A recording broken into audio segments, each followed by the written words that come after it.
So welcome back. It's been a week. Yep. In more than ways than one. So, in accordance with ancient tradition, let us all mute ourselves while the intro plays.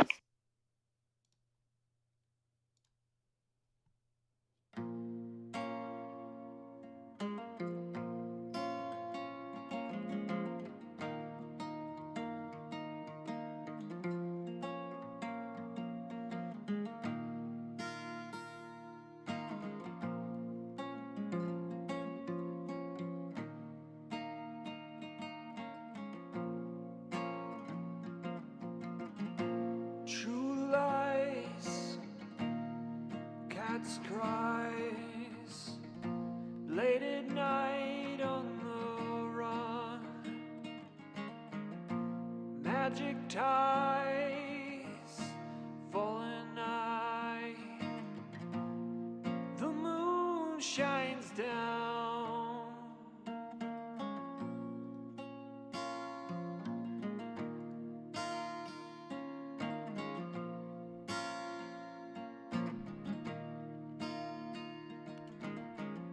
Careful who you trust, if only you must stay alive with them. Take your time, solve the crimes. It's better off when you're gone.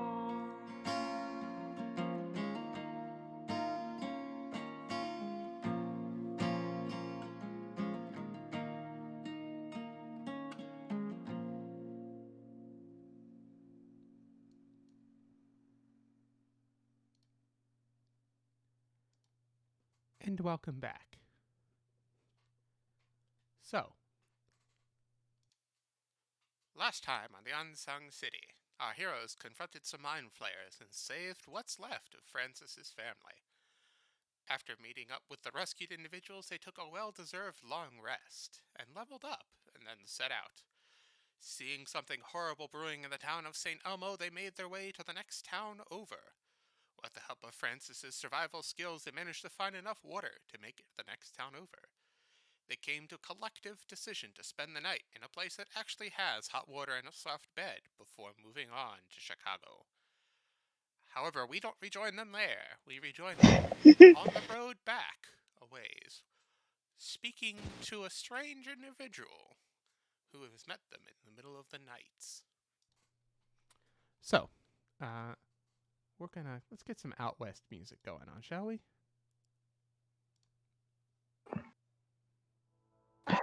Let's get some banjo playing. Ding ding ding ding ding ding ding ding ding. Damn, if that's a banjo, I've ever heard one.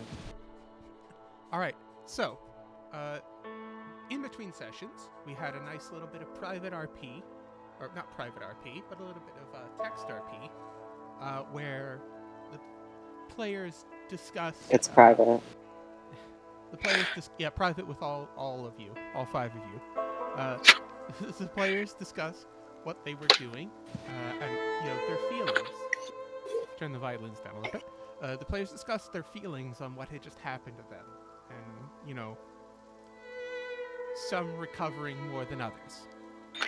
In the middle of all this, a figure that looked like it was made out of colors and shapes more commonly found in a sand painting than the real world flowed across the desert sand and became three-dimensional. And the players identified this as Coyote, or at least one of the coyotes. A local, depending upon who you ask, trickster spirit or guardian deity. Started out a bit confrontational in a "what are you doing on my people's land" kind of way, but through a little bit of cleverness and open communication, they managed to convince Coyote to be in a more jovial mood. And when we left off the text RP, Coyote had just offered them. They just told them a story. They were trading stories for a little bit, and they asked which Coyote this was, and he said that he would give them a prize if they could guess who he was, or which tribe he was from. And they asked if they could get hints. And Coyote said, "How about a trade? I'll give you a piece of information about myself, and as personal as you give me about yourself. And because I'm in an excellent mood, any of you can contribute." And that's when we left it.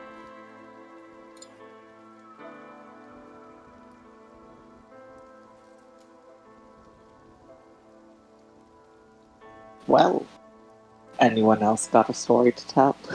Since I've been so incredibly open and vulnerable.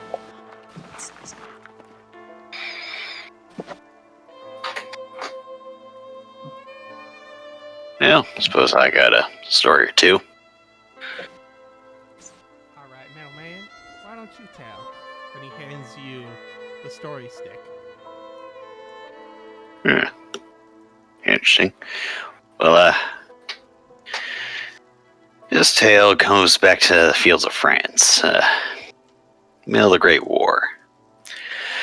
We were about central France. Lovely day, no sky to speak of, mud in the trenches, rats eating everything. You know, great day. Well, night before, good old Jerry's tried to do a bombing around our trenches. A few went off, a few didn't. Me and the Corps were called up to disarm what bombs were still there. That was the easy part of it. See, we get up above the trenches, but as you'd guess, they weren't too keen on letting us just waltz on through. So then all hell opens up. Machine guns, artillery, the works. So there it was, me and Clover, stuck in the middle of no man's land, using a bomb as cover from all the machine gun fire. Well, Clover looks at me and tells me, "Hey, why do you think they want those Jerry want this bomb back?" Crazy bastard. Well, he had the brilliant idea of taking the warhead out of that bomb, using that as cover, and charge on down that machine gun position. Son of a bitch was right. Worked. Jerry wasn't too keen on shooting the bomb that was running right at them. They're even less keen when we left the warhead behind us and ran on back with a few prisoners. That explosion put a smile right on the commander's face. I believe the psalm was right after that. That sounds like a mighty fine story, Metal Man. Thank you. Who else wants to tell a story? Oh, can we get I a hint believe I'll go. first? Rin, no, go ahead. I've got a couple, but I feel this one. Are you a fan of myths, legends, and other such things? Coyote's jaw kind of distends in a way that's, if it was a living creature, would be a very much broken jaw, as he almost bends backwards over his own head as he laughs so uproariously. Remember who you're talking to, Sweet Pang. I figured as much, but it's always worth asking. And if your little friend over there wants to tell a story too, I'll be more than obliged. This one comes from my home, from back home, Far East. You probably haven't heard it, so. In ancient days, there lived in a remote part of Japan where I come from. A man and his wife. They were blessed with a little girl who was the pet and idol of her parents. On one occasion, the man was called away on business in distant Kyoto, one of the cities from where I live. Never been there, but that's beside the point. Before he went, he told his daughter that if she were good and dutiful to her mother, he would bring her back a present she would prize, a present she would adore. The good man took his departure, mother and daughter watching him go. At last, he returned to his home, and after his wife and child had taken off his large hat and sandals, he sat down upon the white mats and opened a basket. Watching the eager gaze of his little child, he took out a wonderful doll and lacquer box of cakes and put them into her outstretched hands. Once more, he dived into his basket and presented his wife with a metal mirror. Its surface shone brightly, while upon its back there was a design of pine trees and storks. The good man's wife had never seen such a mirror before, and on gazing onto it, she was under the impression that another woman looked upon her as she gazed with growing wonder. Her husband explained the mystery and bade her to take great care of the mirror. Not long after this happy homecoming and distribution of presents, the woman became ill. Just before she died, she called to her daughter. She said, "Dear child, when I am dead, take every care of your father. You will miss me, and when I have left you, but take care of this mirror. And when you feel most lonely, look into it, and you will always see me." Having said these words, with her final breath, she passed away. In due time, the man married again, and his wife was not at all kind to her stepdaughter, but the little one. The young girl, remembering her mother's words, would retire to a corner and eagerly look into the mirror, where it seemed to her that she saw her dead mother's face, not drawn in pain as she had been on the deathbed, but young and beautiful. One day, this child's stepmother chanced to see her crouching in a corner over an object she could not quite see, murmuring to herself. This ignorant woman, who detested the child and believed that her stepdaughter detested her in return, fancied that this little one was performing some strange art, perhaps making an image and sticking pins into it.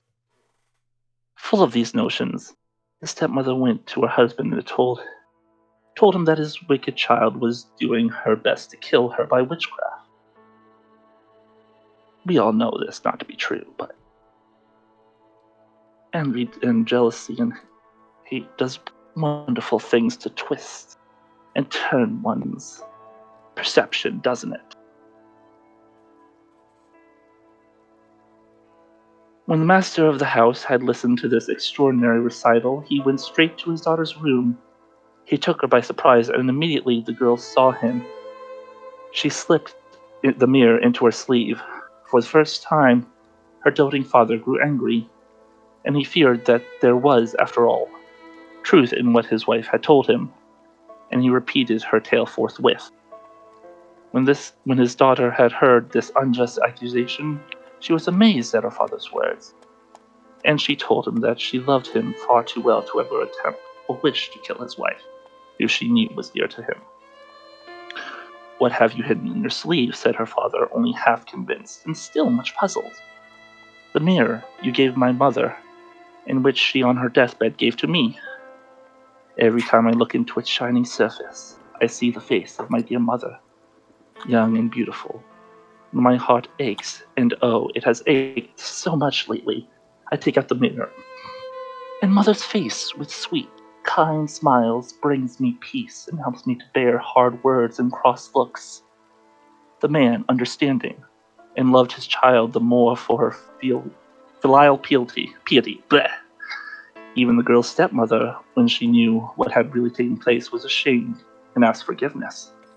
And this child who believed she had seen her mother's face in the mirror, forgave and troubled forever, parted from the home. There are many tales such as this that come from my place, from my homeland, but this is one of the less gruesome tales, and I think is better suited for times such as these.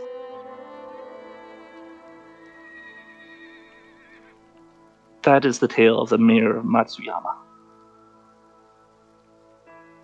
I see. A fine tale. And tell me, was it her mother?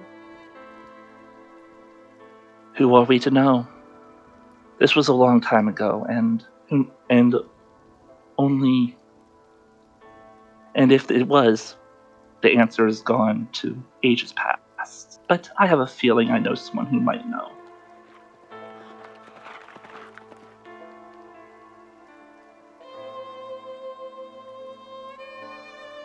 Alright. Are you asking the Kitsune? No, I'm just gonna give a foxish grin to the coyote. Okay. A foxy grin to the coyote. Alright. Yes. Don't hear that often. Alright. A fine tale, young miss. I believe that one of you asked for a hint. It was originally for y'all to tell me something about yourself, but I could maybe be persuaded for two such great stories. My people live in hide huts. Little triangular shaped huts. And people call them teepees in the white man tongue. They live in small groups and travel around a lot, hunting buffalo and antelope and deer.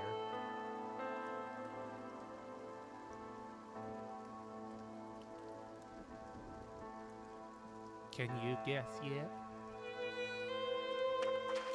Francis has a lot of, or more than average, Native American knowledge because of, the people who trained him in magic.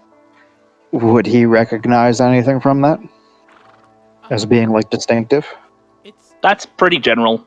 It's not entirely general, but it's enough to start narrowing it down, certainly. Thinking about it, you've had some time because you haven't talked at all to think it over. And they're in Colorado, so you can narrow it down to the Colorado tribes. Furthermore, you can narrow it down to the Colorado tribes that have a coyote myth. Most of the coyote myths are more common in places out in the far west, California and such.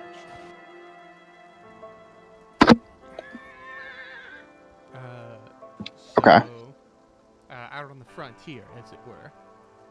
So, the circles that overlap there are not tiny, but they're not big either.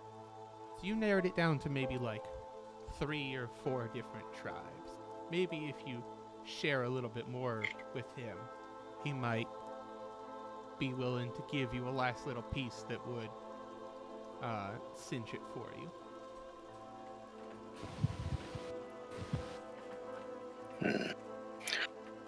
I suppose if you're still open to things by yourself, looks up. Hold on. Don't be Alright. rude. We still got 2 people who haven't told a story. I'm gonna pass it on to the one that voiced before me. I forget. You got Fuck. Fritz and Francis left. Big enough. Or has formerly told a story? I believe formerly has. I did tell a story. I think it was I complete. bullshit, I so. think it was complete bullshit. Yeah. Yeah, Oh yeah, no. but this is Coyote, and he can recognize a good yarn when it's being told. Oh, yeah. No, I was like, you know what, motherfucker? You're not the god I'm worried about right now. So I'm just going to assume we're chill and I'm going to have like a nice, fun evening. Yeah, so there's Francis and Fritz, who have yet to tell a story. I'm gonna pass it on to Fritz. All right. He looks mortified. He's very uncomfortable with this entire situation, when usually he'd be very happy to be in the spotlight. He gives you a very Cheshire Cat grin that does in fact split his face in two, and Oh God! the top half of his head floats above the bottom half, and he continues to speak, the top half moving as if it was attached. Kind of like a sock puppet. Top and bottom move. He says, God.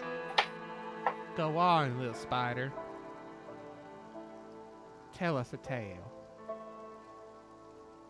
I count as a spider already, do I?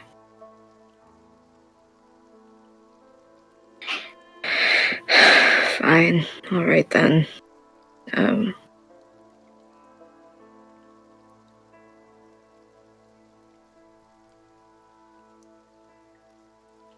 I've met a fair few interesting people in my time with my line of work. But back up north, back where I used to live and work, there was this man who'd come around every once in a while, a violinist for the club. And every day I would proceed to bother him and ask him consistently, telling him to teach me how to play. And every day without fail, he'd tell me that my charms didn't work on him and I couldn't tempt him, devil that I am. Which is ironic considering his particular line of work, but I digress. But I persisted. Every single time my shift ended, I would worm my way down into the orchestra pit and I would say, "Teach me. Are you going to teach me today?" And every single time he'd rebuke me like I was the devil himself. Until one day in particular, I went down to the orchestra pit and he wasn't there, but for just that one scant second, his violin was left unattended. And it was like Christmas Day for me. He wouldn't even let me look at it if he was within 5 feet of it. Smack my hands with his bow like he was a nun. And I don't know where he was, I don't know where he went, but I took that violin and I bided my time until all of the other acts had finished their pieces and waited till everyone went home, hid in the green room behind the curtain like I was a kid. And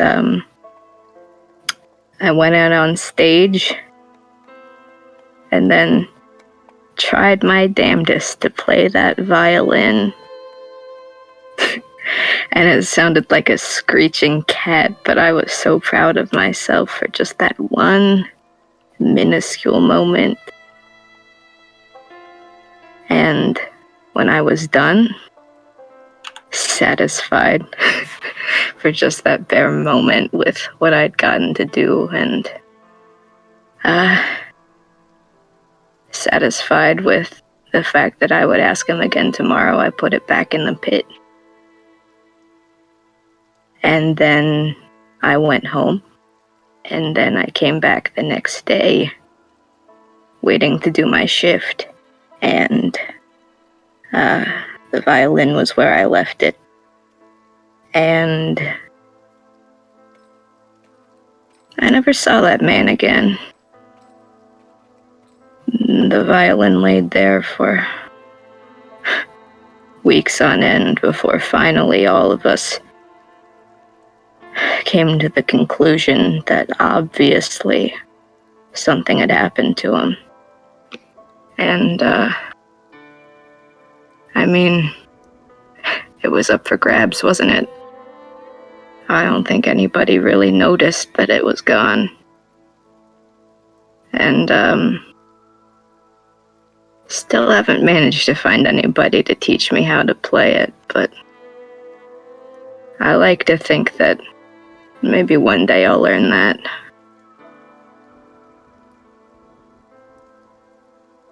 Is that good enough for you? That's mighty fine, young spider. Perhaps one day Don't call you me will that. learn. It's what you are, just as I'm Coyote. And he's a white man. Nods to Francis. Never be ashamed of what you are. It's what you do with what you are that determines who you are. Shamrock will just, from his position, just put a hand on top of Fritz said, "It's a good story, kid." It Thanks. was a great tale. I think that deserves another piece of information about my people.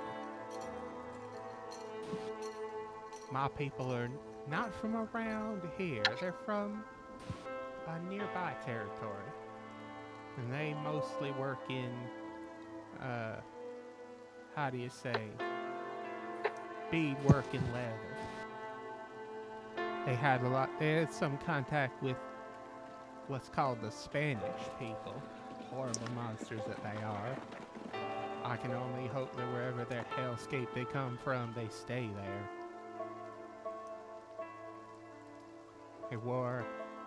My people wear clothing woven and leather clothing and rabbit skin robes and have long hair and braids. Francis, you're pretty sure you got it down to like 2 tribes.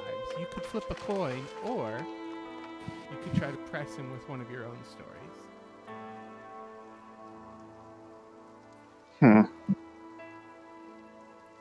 Do you not feel like sharing? Because I've got something. Francis does not like this coyote character. Doesn't like him, doesn't like anything about him, doesn't trust him. Do you want me to go? So, I'm no, willing. I'll go. I don't think he's gonna want you to tell a story until Francis tells one. I think. Yeah. True. Is what's happening. It's common courtesy. Yeah. Francis is kind of like positioning himself to block his wife and son from the view of the coyote as much as he can, without being overt about it. He's been kind of like doing that while trying to not draw attention to himself the whole time. Gotcha. So I guess he'll look over at the coyote for a moment,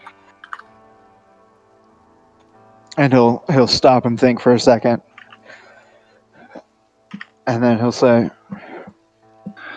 "Well, I got a story. I don't know that it's any good, but I suppose it's worth telling if you want to hear."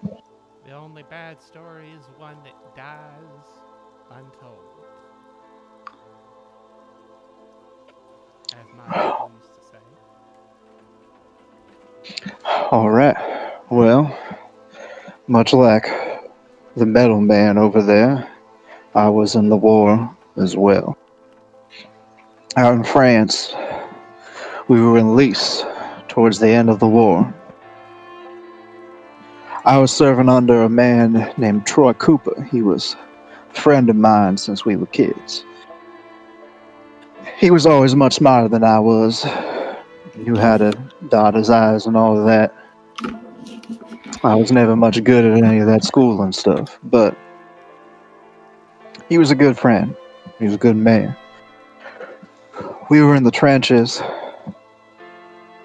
trying our best to not get shot like you do when there was a rush, a push that was called in from our superiors. We pushed forward to the enemy lines. We fought and scrapped for about a day before we took the enemy's position, and then we were stuck there. It turned out that we were the only group, we were the only squad that made it all the way to the enemy lines, and we were alone. When we finally got a message from command, they told us we need to pull out. But we were quickly getting surrounded. We could not pull out easily. Cooper, being the bastard he was, had to be a fucking hero. He stayed behind, said that he would draw the enemy's attention, keep him from seeing us, keep him looking at him. While we all pulled back, I tried to stay with him, but he wouldn't have it. He wanted to make sure I could get back home to my family. So, after some time of fighting, all the others managed to pull me away, and we ran. We ran across the no man's land back to where we had come from, and he made some noise. He made a hell of a ruckus, firing all the guns he can, throwing out grenades and setting off explosives. We heard him going off for about the whole way back. Right as we reached back to our former position, everything went quiet. The next day we pushed up back into the enemy's lines, and we were not the only ones to push into territory this time. We held it and kept it. But we never found Cooper's body.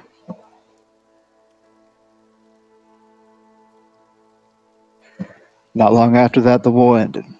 I came home, and he's still gone. No Swallowed matter by what the war. happened. Sorry, go. It's Cody speaks up. Swallowed by the war. Seems like it. Probably got flattened by a tank or something. Couldn't identify him, but we didn't find any tags. Sounds like a warrior worth keeping the spirit with you. He was a good man and good friend. Mm-hmm. And his sacrifice was not in vain, as you can see. Perhaps your medicine man one day will call up his warrior spirit to help you out. Maybe. He sounds like an honorable warrior. Well, I think that is worth a juicy piece of information. I'll tell you that your white man government named one of their little territories after my people.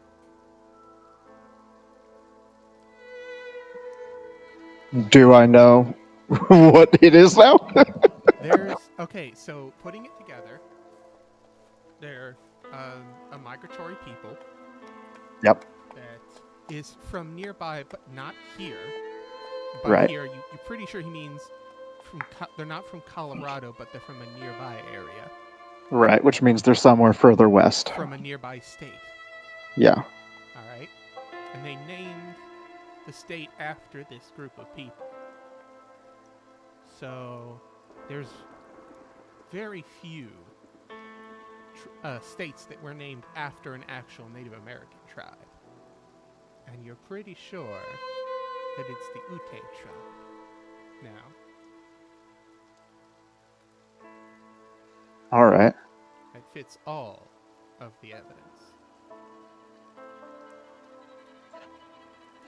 Then I would have to guess that you're from Ute. Is that right, Coyote? That is indeed right, white man. You got some powerful medicine on your side. Or maybe you just learned more about the first people than others. Tell me, you got a whiff of swamp about you. That's right. I learned a little bit here and there from the Choctaw. It's Choctaw. Couldn't stand them. Too wet. But the times my people spoke to their people, they seem to be fairly kind people. I hope you treated them well.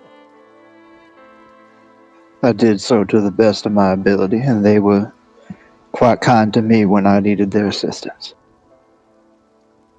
As is only right. So, I promised I'd give you a boon.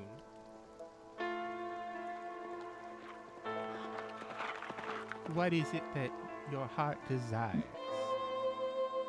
Shall I peer into you and find out? He seems to like settle back from his like crazy spaghettified, multi-limbed head cut in half state back into a standard, more traditional animal shape and size. And he just kind of sits there, looking at you all. He's making an honest offer, as far as you can tell. I cannot speak for the others, but I have personal reasons why I'd have to decline. And given that your ability to see others' natures, I'm sure you can tell why. Yes, I don't think I want to get my paws sticky on that. I may be a trickster spirit, but us trickster spirits have an understanding not to mess with each other too much. I save all that for Anansi, as his eyes dart to Fritz informally, and of course the Raven.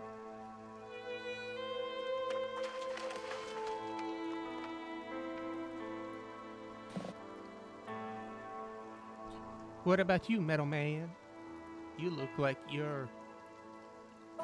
Well, the smell of regret and self-deprecation has lifted a little bit from you. You're welcome. But it still plagues you. I could lessen it for you. Ease your mind. Perhaps you'd like that strange parasite on your soul taken off. I assume you kept it for some reason. It's been on there so long.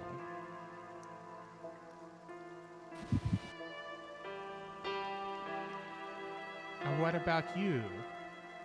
The two of Anansi's followers.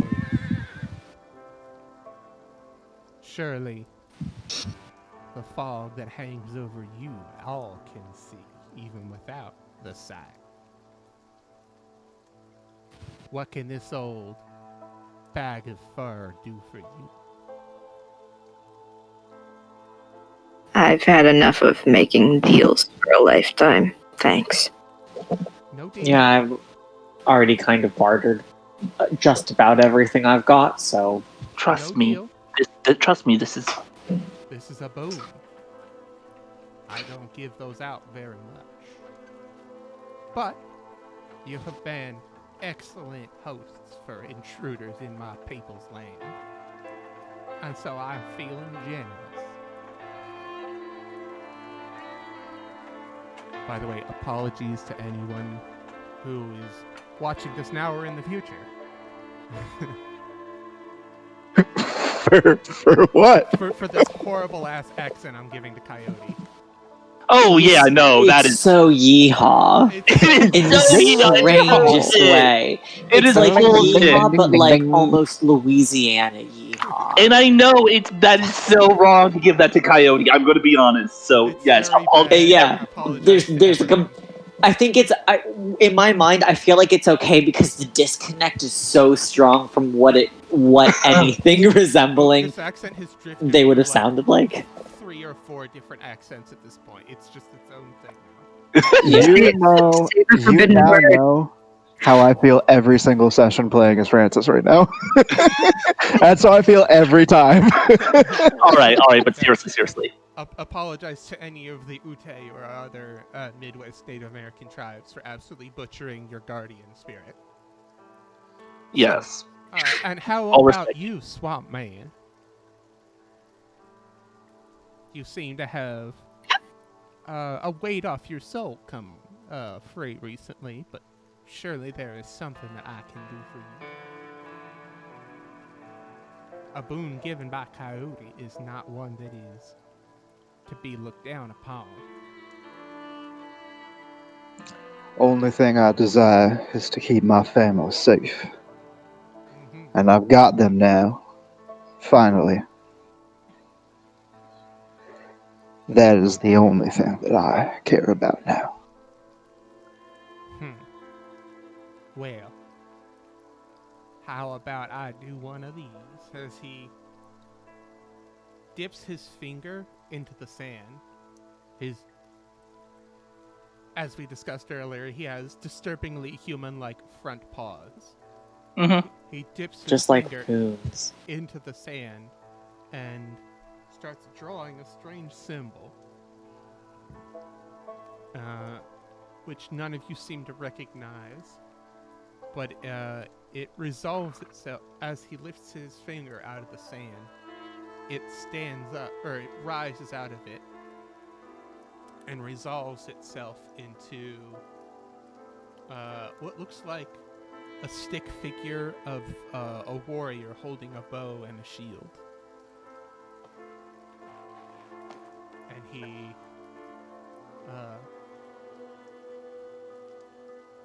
snaps his claws, and it goes from being a bunch of sand floating in the air to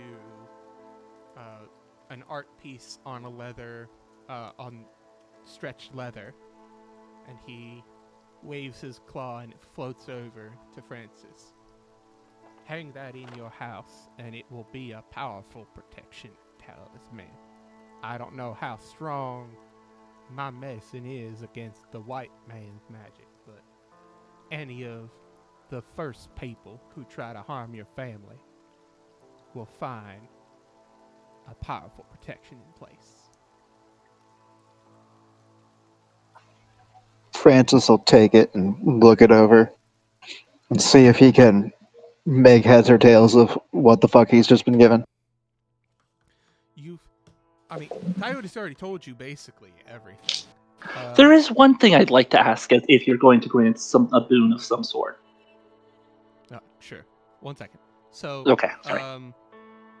So he's basically told you everything.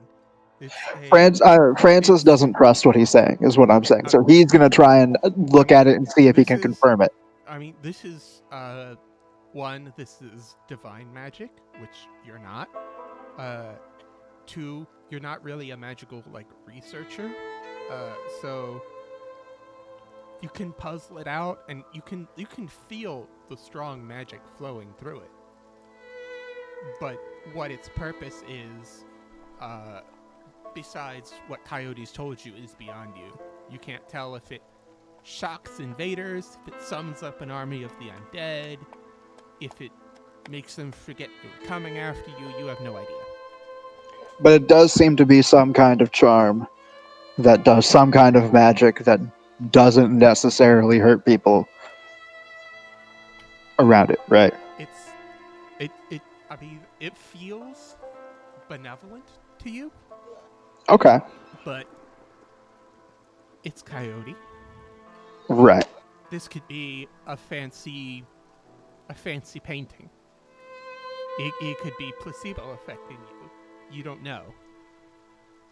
Perhaps, or it could be equally a means of keeping an eye on you and protecting you. Who knows? Who knows? Coyote could summon Coyote to protect your house once and only once. You don't know. Maybe if you got someone who was experienced in the first people's magic, they could tell you a bit more about it. Oh, okay. All right. Then Francis will take it and put it away in his bag. He'll say, "Well, I appreciate your generosity." And then he'll kind of turn back to his family and let whatever else happens happen, I guess. His body, his neck kind of like, his body stays still, but his neck like noodles out and around everyone and then looks over your shoulder at your family, and he grins, and his left eye tracks towards you, and he says, "That's a mighty fine family you got here. You should hold on to it with both hands." As his head retracts. Francis kind of watches him, and when he gets close, he like visibly kind of starts positioning himself in the way of Coyote a little more. He notices that. He doesn't get too close. He's just like looking over your shoulder. Yeah. And then he says, as he pulls back, he says, "I intend to do exactly that." Mm-hmm. And what about the rest of you? If I've got an idea for us, if none of you are looking for a particular boon in mind. He seems to be giving each of you a boon. Oh. Ooh. I know, but that's the thing, is it applies to the group.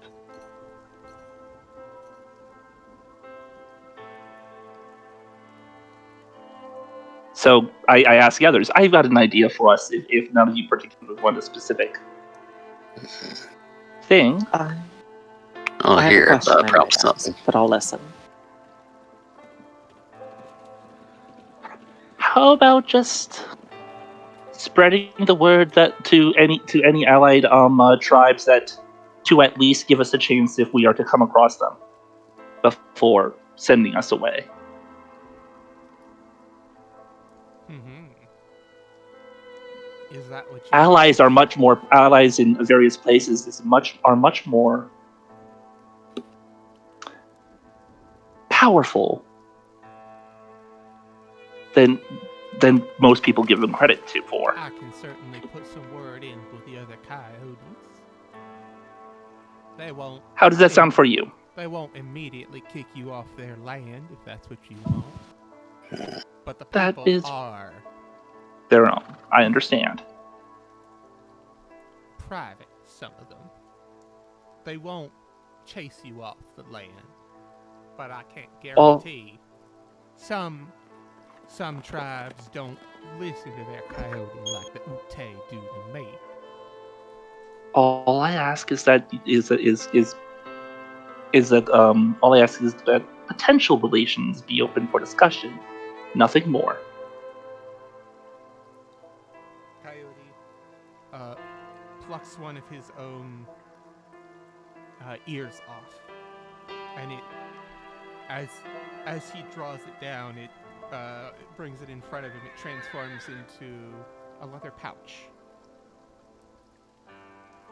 with a decorative bead design on it, and he pulls some sand from the ground, and he whispers to it, and then he pours it into the pouch, and his arm extends across the fire and hands it to you.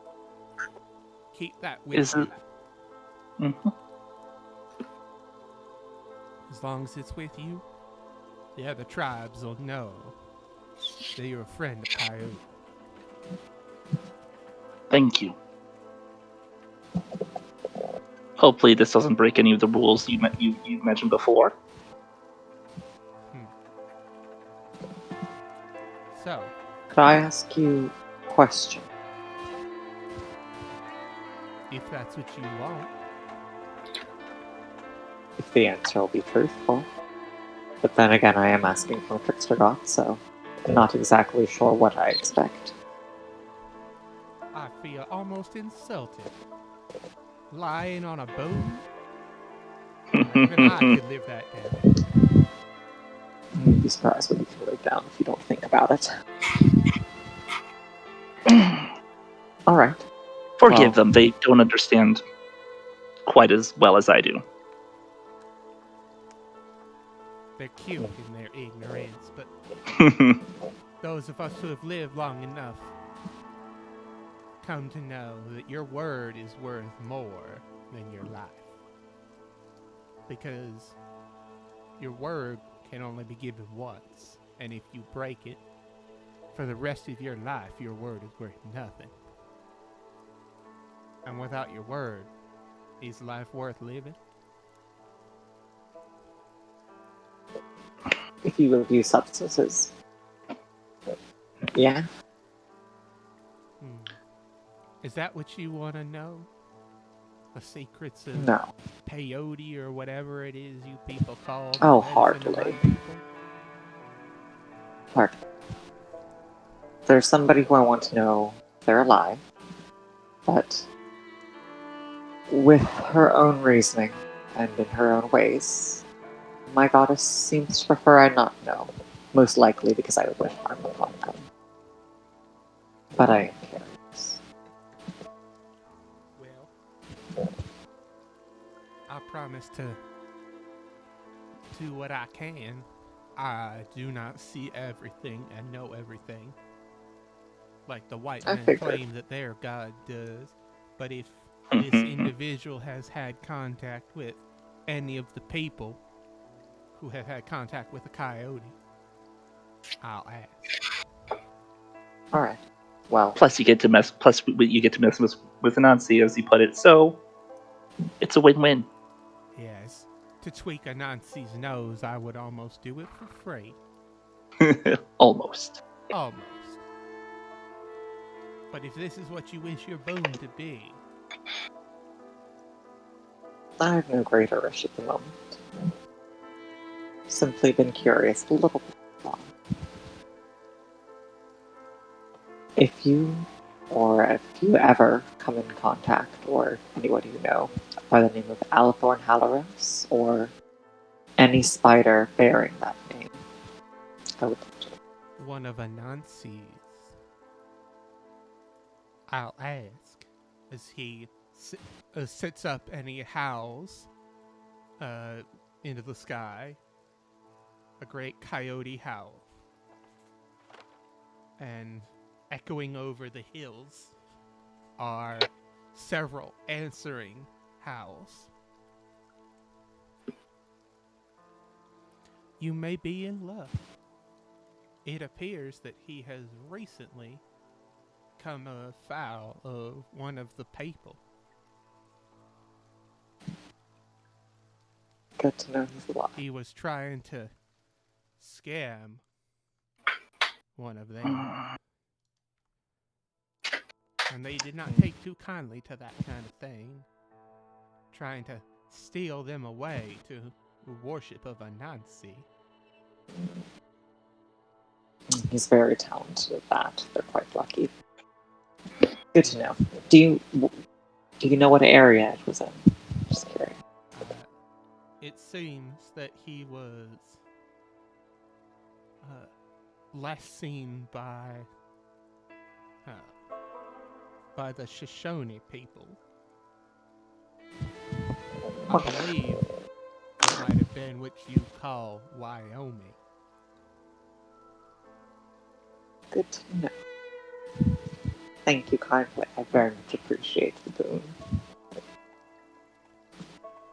A boon for a boon that was promised and a boon was given. What about you, little skittish one?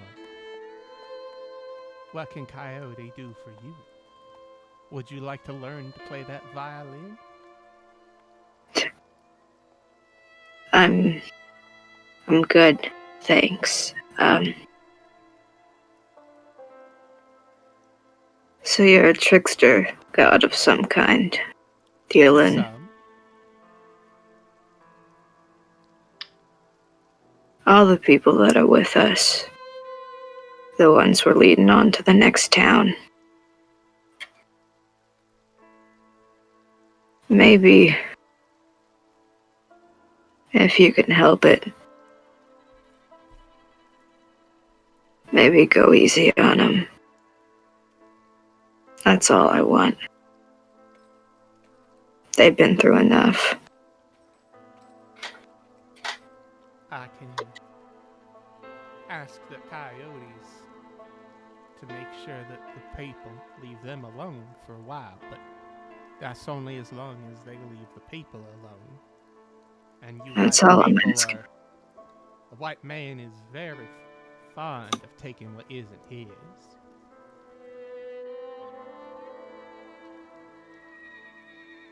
If they do something, then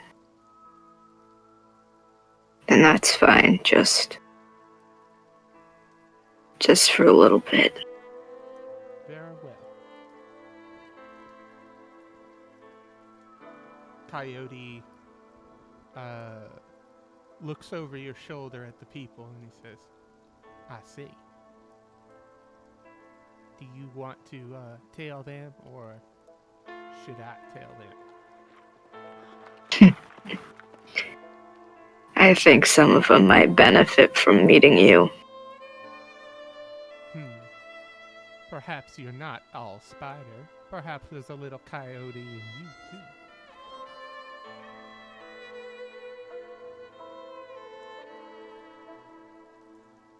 If you ever want to get away from a Nazi's grasp.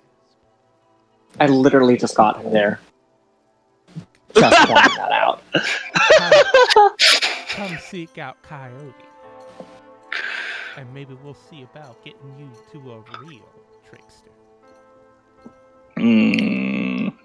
I sense mischief in you. Some that you enjoy taking advantage of. I'll keep that in mind. Very well. As Coyote seems to noodle over the top of you, and he exhales a cloud of smoke down on the people, and they seem to rest a bit easier now. Some of them were kind of tossing and turning in their sleep. Some of them were sleeping fitfully. Now they're all sleeping peacefully. Their auras have been marked. What they choose to do with it is up to them. That is what the grandmother gives to all of the people, even the white man. The ability to choose.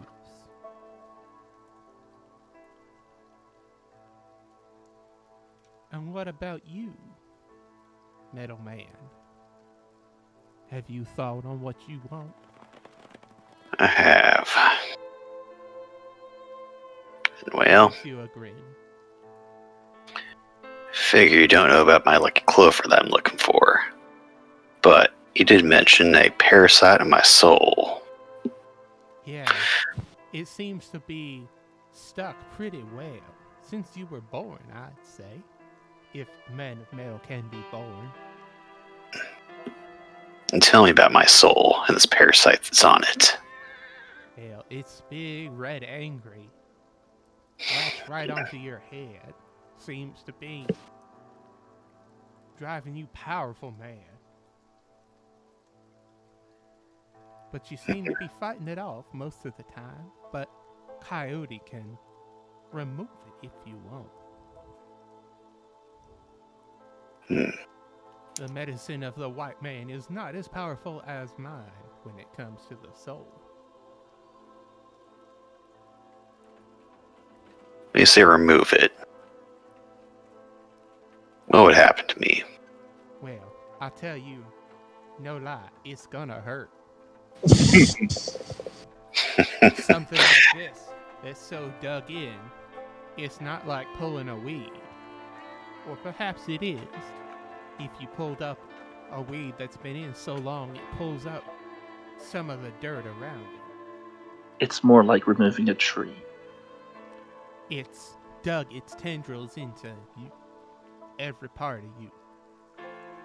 It will hurt, but healing often starts with pain. But perhaps you'll find yourself less on edge and more easily able to think calmly. Shamrock's going to look to Fritz, just still under his hand that's on his head, just absent-mindedly, just sort of futzing with the cap. Back to the group itself. It's up Francis's to you. family. Take the boon for yourself, Christ. Come on. Alright. I mean, half of you chose them for someone else. Alright. I chose it something that would benefit the group. If I'm gonna help It's these. true. But I might Shamrock help deserves these. to be selfish. He's a sweet boy. Oh yeah. Well, make sure I'm not a danger to all of you. Let's get done. What do I gotta do? Oh, just sit still, Metal Man. But I'd be say warned, bite this guy. this will hurt. As he takes his claw up and he jams it into your head. And rips something out of you, leaving no wound whatsoever. And held in his disturbingly human-like front paw is what looks like a negative image, like a photo-negative image of Shamrock with glowing red eyes and chains covering his entire form. All of them binding him to floating boxes that seem to have, if you look at them, you get the sense of, you get the feeling instinctively that they're commands. Attack the enemy. Do not harm humans. All of these commands chained to Well, him, oh, hell. wrapped around him. And this photo-negative Shamrock glares at all of you with rage-filled, mindless aggression and glowing red eyes that seem to pierce your soul and steal the strength from your spine. Oh, hell. Is that what I think it is? Shamrock, it feels like your brain has been rattled around a lot, and you've never had a headache before, but you've heard of migraines, and you assume that if a migraine had a migraine, this is what it would feel like, but your entire body is feeling that migraine. I think I need a... As he kind of just droops in his seat. And as he's pulling this thing further and further away, some of the chains are going not to it from the boxes, but from it to Shamrock. And he pulls and pulls, and eventually the chains pull taut, and he goes, "Stubborn bugger, isn't it? You have to let go of the anger. What has recently angered you?" Shamrock's eyes drift down once more below his hand. Fill your heart with forgiveness. Let go of that anger. It is chaining you.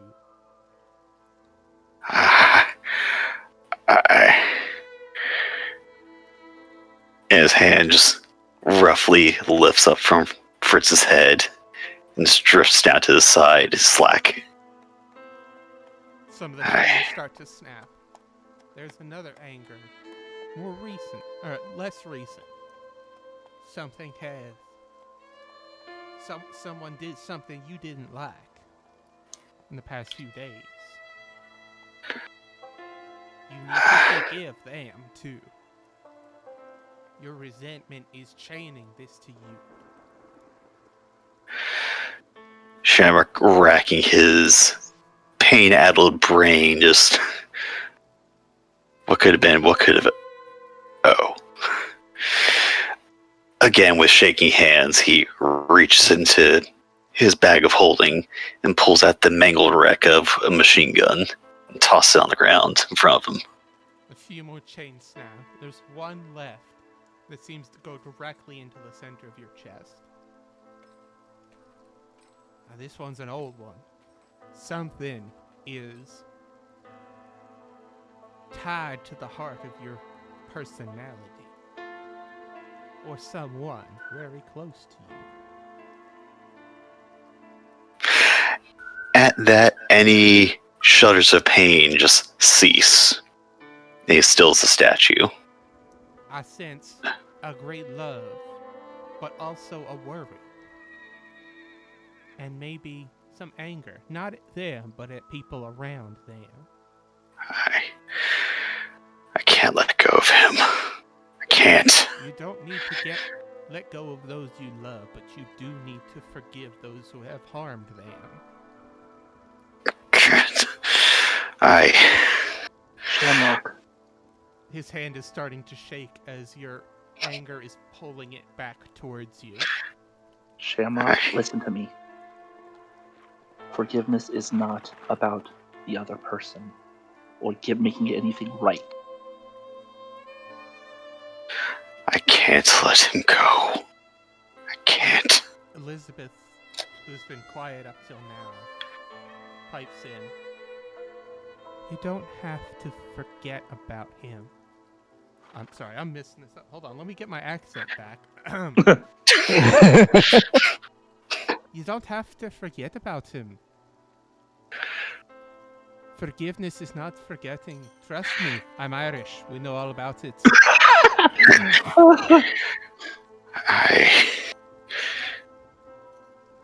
I have faith in you. You can do it. Let go of your anger towards those who have harmed you. But don't forget,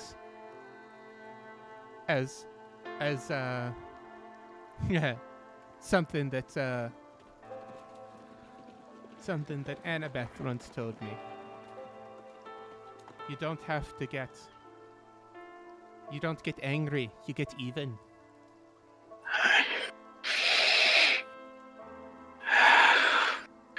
Heart. His chugging diaphragm evens, and with seems like a final breath. Heart of gold.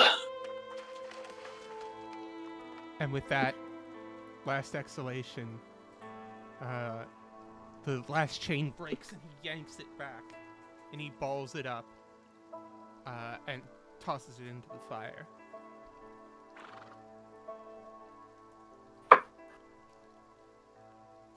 I have to admit, Metal Man, I didn't think you had it in you. Never underestimate Shamrock. But I'll admit, whatever links you and this other person is a powerful medicine.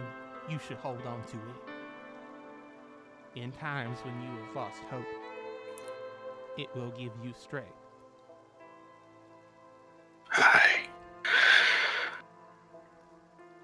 And Shamrock at this point just staring into the fire. Fritz is just gonna sort of wrap an arm around him, not around his shoulders, but like around his waist, and just kind of snug. Shamrock, look at me for a moment. His head slowly drifts up. Fireball. And with a kind smile, she simply said, all she says is, "We'll find him." Right. No. We'll find him. And the hand once more drifts to the top of Fritz's head. Just give it a small rub. We'll find him. I did not expect that to be quite so hard. Here, let me see if I can help him. As he reaches out an appendage and he taps you on the head.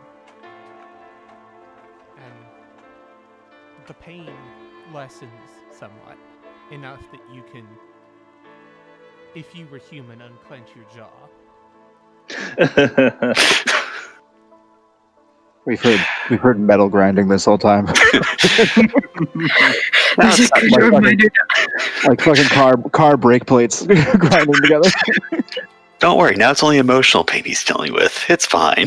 I didn't notice that my jaw was also clenched. Yeah, for real. Oh my god. Crunchy. Because Coyote is always a gracious guest, I shall leave you with one more extra boon on the house, as the white man says. As he pulls out one of his teeth and he places it on the ground. And he says, pull it out when you're in need.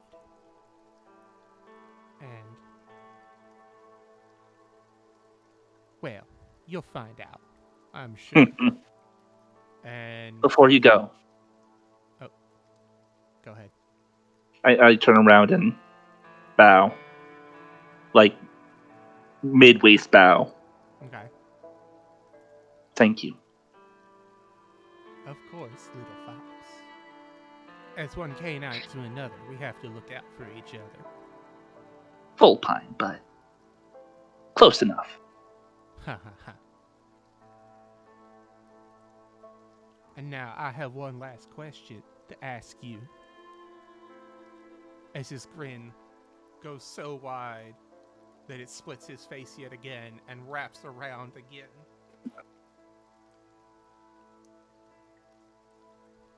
He pauses a moment, so all of you are looking at him, and he says, "Who are you talking to?" And then, like that, you all wake up next to a fire that's gone out and guttered. I don't like that. I don't like that at all.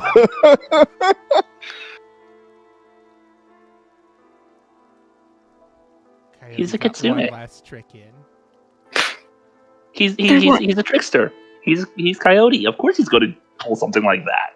I can't believe you somehow made me like one of my favorite animals less. No, Coyote is my Coyote is my spirit animal, yo. I love Coyote. I adore coyotes, but man, do I really just want to wring this little fool's neck. No. This is a real coyote. They are tricksters. They're really, really, really social. But they really love pulling their stunts and their tricks. And oh my gosh, I love it. Okay, so the tooth is there next to the fire. You guys can pick it up. Mm-hmm. Is all the rest of the stuff still there, like the and all that? Everything that you Everything's there. were given is there still. Okay. The medicine pouch, the painting, everything is there. A coyote just had to get one last little trick in on you. Got it. Except I don't sleep. You were unconscious. You were in a coma. We're gonna fast forward back to the next town over. I don't remember what. Wow, this town looks like the last town. Yeah, how about that? It's almost like I didn't have time to prep a new image. Well, I see the last This one. time with 100% less fire. With 100% less damnation. Come on, they had a great fire sale in the last town. Lose 1 XP. You're back down to level 4 now. Oh, dang it. All right, so Good thing we're using milestones and not XP. yeah, we're using milestones, not XP.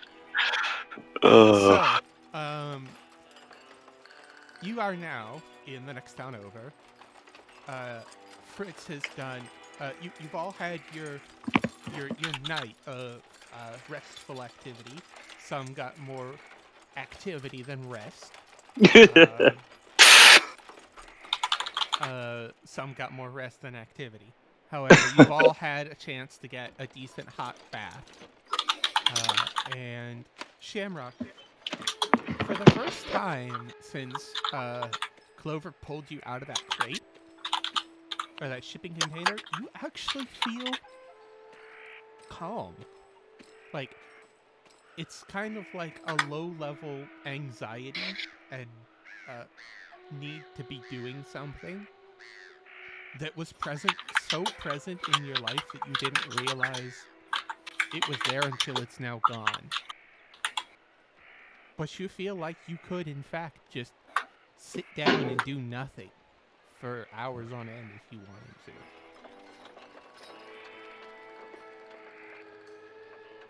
I'll tell you what, it feels weird. It feels weird, but kind of good. All right, I'm back. Sorry, I had to. It's okay. Your character Oh, in the intername. You missed it. There was a dragon and It ate stabbed guy with the trident. The weird angels that were in the last town, they showed up, killed you, and left. It was crazy. It was fucked up if true. And jugglers. Oh my god. So, we have a new day ahead of us. And Elizabeth meets you all downstairs. Her hair's still slightly damp. And says, well, I don't know about... Hold on. Fucking southern accent. It's infectious. Well, shoot, I don't know about you, but It's a real vicious cycle, if you ask me. Yeah, where I'm from Ireland, this is how everybody You talks. freaking know it, baby. That's shagadelic, baby. Creole out. Top of the morning to you. Hip, hip, cheerio. I'm going to kill all of you. I'm gonna kill you. Who are you making fun of? Welcome to the circus of value. Welcome to the Curio Shop. Hope you find what you're looking for. guys. Looks like you found yourself a gem. Now you can trade that gem and try for that legendary crown of wonder. Or I could buy it for you if you like. So, I don't know about you, but I want to get the hell out of here. Oh yeah, fuck this city. I miss seeing actual streets and having a shop that doesn't sell just two kinds of food. Shit food and less shit food? I look forward to There. having a place that actually sells decent potato dishes. There a train station in this town? There was one on the southern side. Then I suggest we head there and find our way out of here. At least get a schedule for when the next train out of here is. Before you guys do that, Shamrock, you had spoken to me before the session saying that you wanted to do some shopping. Yes. Well, let's find the nearest, I suppose it'd be general store. We'd find maybe a gun shop. I mean, this is the Wild West. There's a gun store, and the general store definitely sells ammo. Alright. Actually, Well, I don't think there would be a gun store. I think the general store would just sell guns. that's what I figured. Most of them Alright. are black powder muzzle load. Perfect. Ooh. Precisely what I need. Yep, So I need a quick because I only know one southern accent. I'm gonna go full in on this one. So you walk into the general store and he says, "Well, howdy, come on in." Yeah, thank you. I "What suppose you can I got do for you?" Oh, I see you're a veteran. As he notices the insignia on your armor. yeah. Served in France a couple years back. You must be new around here. We give all veterans half off on their first purchase. Oh, well, yeah, don't get too ahead of yourself. I got a big purchase here. I'm sure I'll make my money back on you. Well, if you say so. Well, looking for a few things. I'm not sure if you have all of it, but suppose give it a shot. Got any black powder? Like lots of black powder. He kind of gives you a look like, you hunting bear? Well, hunting something. Mm-hmm. It's more of a lost all. Well, used up all of my ammo last hunting trip. Need to restock. Radio. Sure, I got some of that. But you need some. He goes into the back and he wheels out a hand truck with a 20-pound keg of black powder. And he said, "Do you need some musket balls there, stranger?" Nah, I got enough of my own. Pulls out some of the mithril plating he still has. Got some scrap from last roundup, but yeah, it should be fine. Right. So that'll be 125 gold pieces. All right, give me a second here. Reaches into his bag and pulls out a sack of coins and just puts on the counter. All right, Hold on, give me a minute. He pulls over a scale and he puts it down. This newfangled thing from the city. Apparently, you can just put money on it and it tells you how much of it there is. Huh. Well, let's give it a go then. They call it a scale. You know those have been around since like biblical times, right? Well, let's not mind the details here. Just starts counting out coins and just put them on the scales to come. Well, they actually called it something really fancy, but it was basically a scale. Let's see here. And, I suppose you got any gun parts. Mostly low receiver, trigger. For what, stranger? I got plenty of stuff for muskets. Is that what you're looking for? I'm going to need something a bit more complicated than that, sadly. Well, yeah, it's fine. I'll keep looking around. I've got some springs and gears and such. It might work. For when the mill breaks down. And of course we got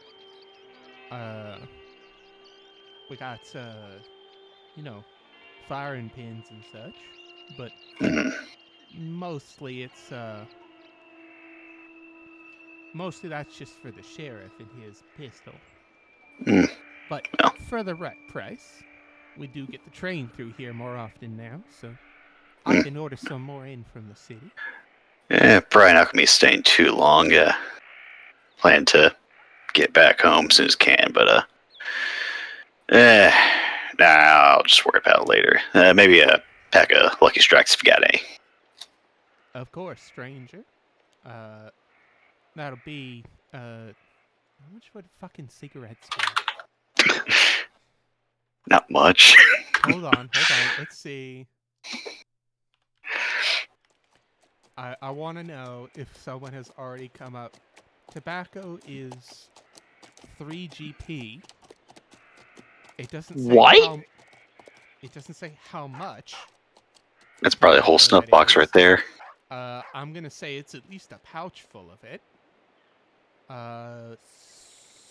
So I'm going to say I would think that 3GP could get you good cigars.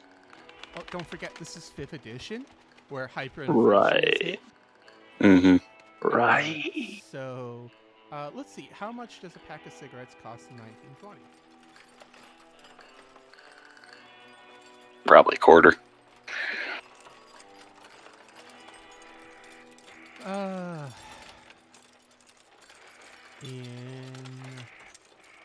Let's see.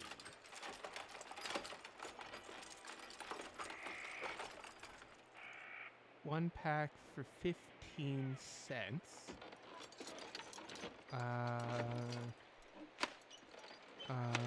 For premium brand like Camel 2, packs 25 cents. 2 packs for 25 cents for cheapy like wings.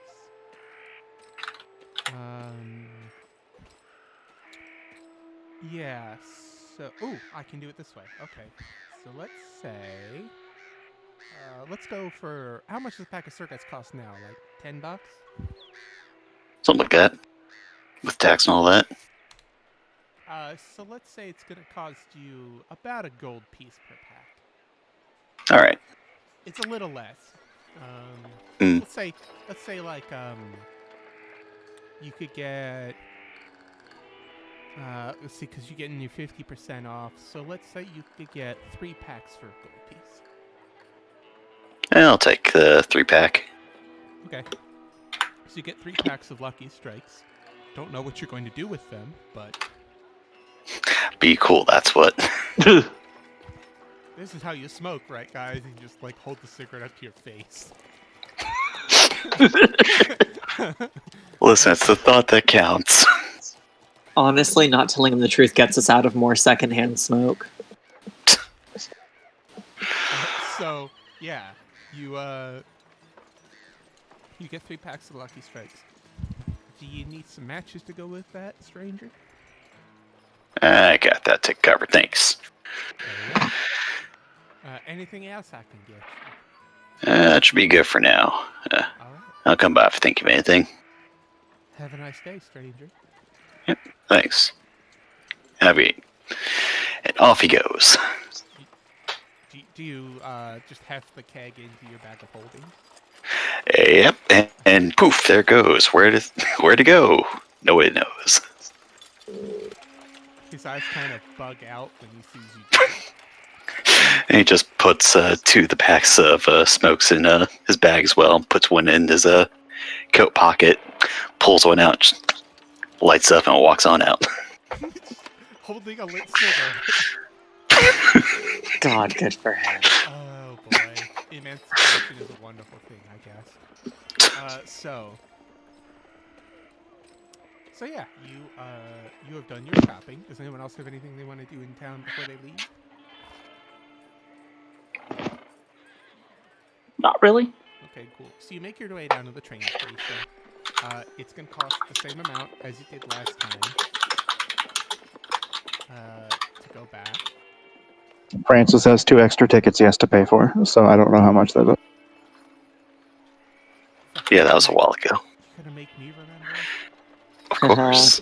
That's what you're I here think it for. was it 25? I believe it was 25 gold pieces a person for first class. Yeah. However, Okay. you have one less person to pay for this time.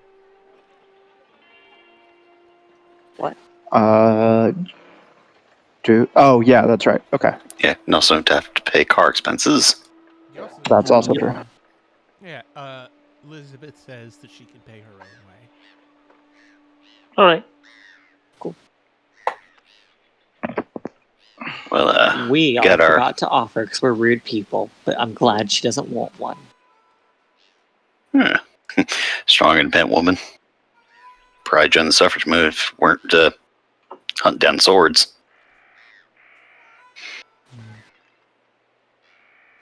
Speaking of swords, Funny you should say that. Funny you should say that. Time to fuck with Ren. do you... no, not Rin. Formerly. No.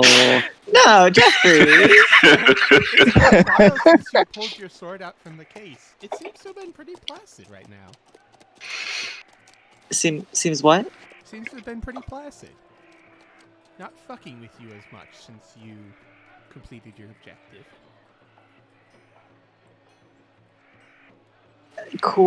Cool. Definitely doesn't feel weird. Cool. So, that said, Elizabeth kind of sidles up to you and says, did you use your sword? I think you did. I did. Yeah. Says, I did decapitate a motherfucker. so, you got a sword. So do you? You want to trade? If you can figure out how to get mine, I'm kidding. I probably shouldn't say that. Yeah, I'm pretty sure neither of you can actually give up the swords. Yeah. Because you're both cursed. If your sword isn't cursed, you're doing it wrong.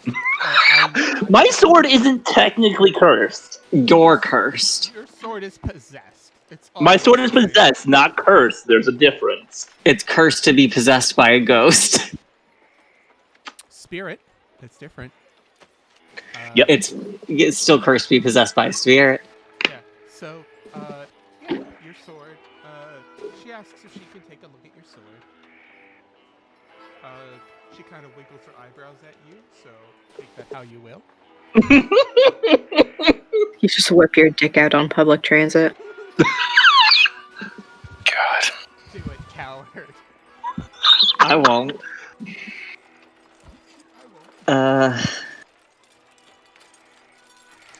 Sure. I'll allow it. He's definitely uncomfortable with it. But if this is what gets her goat, I'm not gonna yuck her yum. Wow, okay. So, It's a phrase. so you do. I mean, yeah, like I wait till we're in like a compartment. I'm not gonna just draw a weapon in the middle of like the goddamn diner car. But once we're like, Or even worse, hallway of the train. yeah, like I'm not gonna make them think I'm gonna fucking like take over the train or rob some shit. But like once we're in semi-private, I don't really care if the rest of the party sees, because like obviously they've seen it, and also I don't really think he'd care if other people saw it, as long as they didn't assume he was going to like fucking go apeshit crazy and attack them. However, it's a big fuck off cursed looking sword, so Yeah. And it does have undercommon written on it, so you know. sure does. It's got a lot. Meanwhile, mine is all freaking gold and lines. pretty. It's fine. Yeah. So she looks at it and she goes, yep. That's a bad weapon. Thank you. Yep, that's cursed. That's cursed, all right. Yeah, it crawled into my body. Now I can't be apart from it. If I had a gold piece for every time I said that about a man. Yeah, What? fair enough. I hate the thing that you just said. I'm gonna have a drink to forget that I had to hear that. To be frank with you. But fair enough. It will always be online on this You episode. cannot unhear it now. You're welcome. It's my gift to you. I don't want it. I do have the receipt. On this, the day of your daughter's wedding. Oh boy. Okay, so she mutters over it for a bit and waves her hands over it a couple times. Her eyes glow blue as she's looking at it, and she says, "Oh, that seems like a channel to your god." Well, yeah. Yeah. I'm sure that's wise. What do you mean? Well, I mean, I try not to bring myself to the attention of any of the gods if I can help it. Then again, the Tuatha are not exactly the most forgiving. Doesn't matter if it's forgiving or not. It's the only reason I'm alive, and it's the only reason I'm gonna stay alive, so Well, what's the use in hiding from that? well, you do you, I guess. Well, hiding isn't going to make it go away.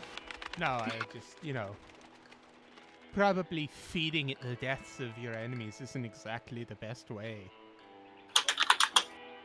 What? If as you said, you're trying to get away from Anansi or Spider or whatever it is that's going on. I never said that out loud to anybody in my life. He, looks down at the sword. Or no, she looks down at the sword. Right, of course you didn't. Anyway. If you were trying to distance yourself from some unfortunate influence, probably stabbing and killing people with it and letting it suck up bits of their soul is probably not the best way to do it. Really didn't see any of you guys complaining when I decapitated that mind flayer. Oh no, absolutely not. Mm-hmm. But I'm just saying, it's best to be careful. I'll consider it. Indeed. By the way, I assume it's just the two of you in this compartment. I thought we were all there. Okay. Are you?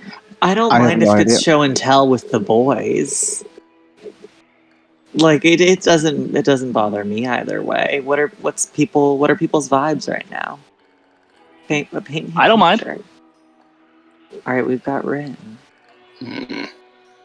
We got an orgy. Got an orgy. It would just Okay. be a threesome at that point. I think for it to be an orgy, it has to be. Has to at be least 4 more. people. Yeah. Fritz, are you in the room? Why not? Now it's an orgy. Oh yeah, We've with got the Fritz sex it's one. always an orgy. That's not true. Can't be an orgy if it's 3 or fewer people. He has standards, but they're only emotional standards. They're still standards They seem to be very kind of few of low. you meet. We haven't found Damn. the end of them yet, but sure they exist somewhere. Don't be mean. Somewhere over dig the down deep rainbow. God, that was awful. Bully my boy for doing his job good. Fuck you. I didn't. I just made a joke. I'm sorry. So anyway, That was serious. so Francis, I assume, is going to be with his family. Absolutely. Okay. Probably. Shamrock is. The last No. one. Didn't around Shamrock have to be in, oh no, Shamrock did not have to be in cargo last time. That's right. No. Only the car. What a shame. I mean, At least it wasn't a sham. Black Powder on a moving train, probably a bad idea. So he's probably he'll be in the room where it happened. Okay, cool.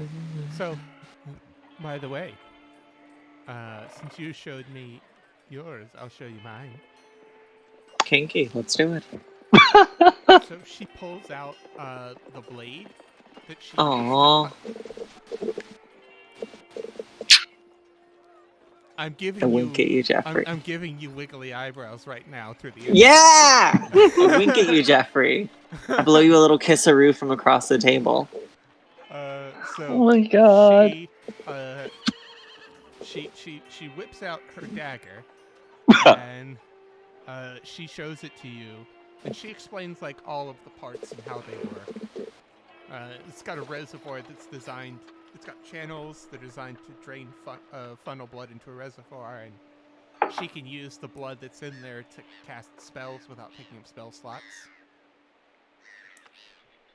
But she can also use that blood in her own castings for stuff like the find person spell that she used earlier. All right. Interesting.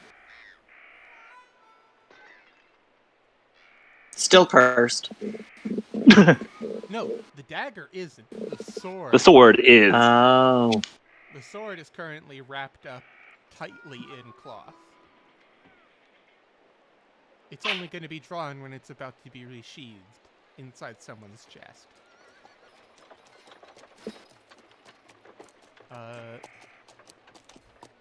And so she looks around and says, "Well, I'm usually not one for an audience, but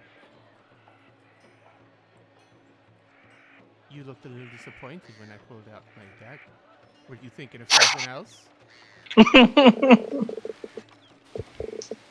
Perhaps. Perhaps you were going to sell me a different sword. Perhaps. I'm teasing. No. We can fade to black if you want. Okay. Jeffrey, What? he's. God, I wish I could turn on my camera and just do the limp wrist thing. Jeffrey, this bitch gay.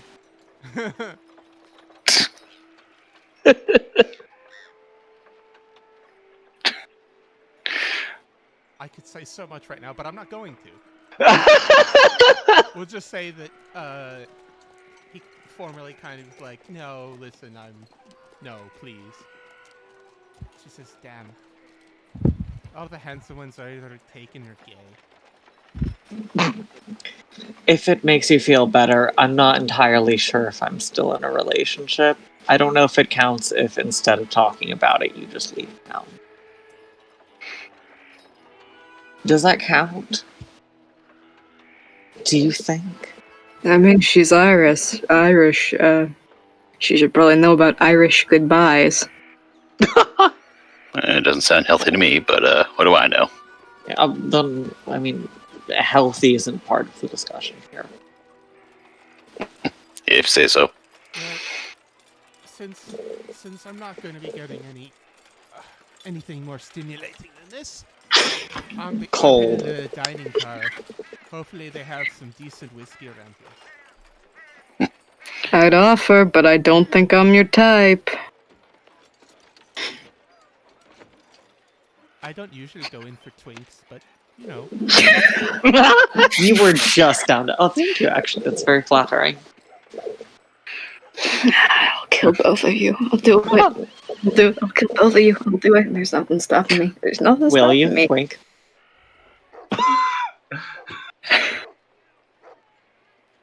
Alright, He's so delighted. So anyway, The audacity! she gives Fritz a wink and then goes, saunters her way out to the dining car, where if you chase after her, you'll find her at the bar, drinking whiskey, out of the bottle if the barman will let her.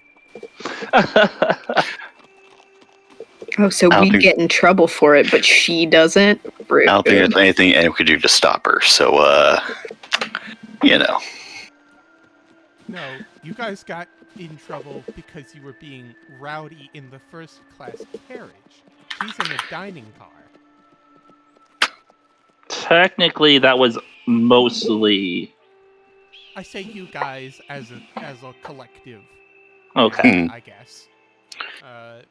Mostly it was another person Nadia. who's not here. So anyway, time passes. Do you guys want to actually do anything on the train, or just fast forward? I'm going to see if I can nab a newspaper and see if there's anything juicy going on. Okay. You nab a newspaper. It looks like crime rates are up on the East Coast. Expected. There appears to be a shortage of oranges after a particularly nasty mold hit the orange trees in the south. Hopefully the sailors get the vitamin C. And it looks like, there's a war memorial happening. There's a parade happening. Where? In one of the states you're passing through. Memorial Day already? Not a memorial, but just like they're opening up what looks like some sort of, not to use the word again and again and again, but they're opening up a war memorial in the town, in the capital of the state, and they're holding a parade.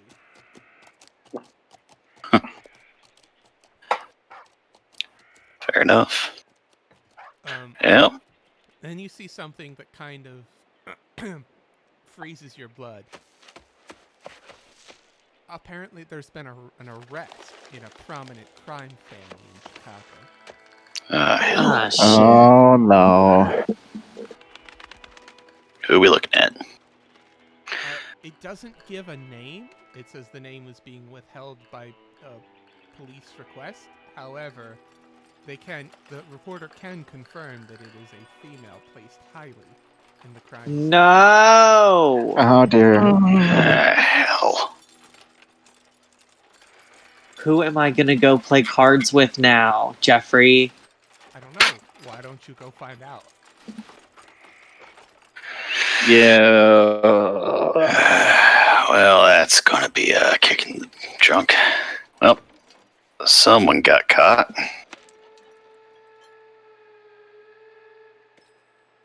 Anyone Going what? Till nods back towards the dining car.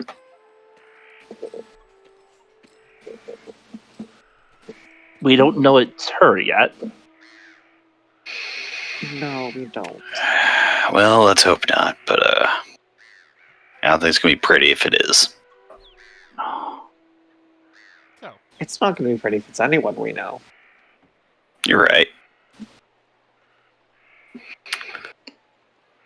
Hell.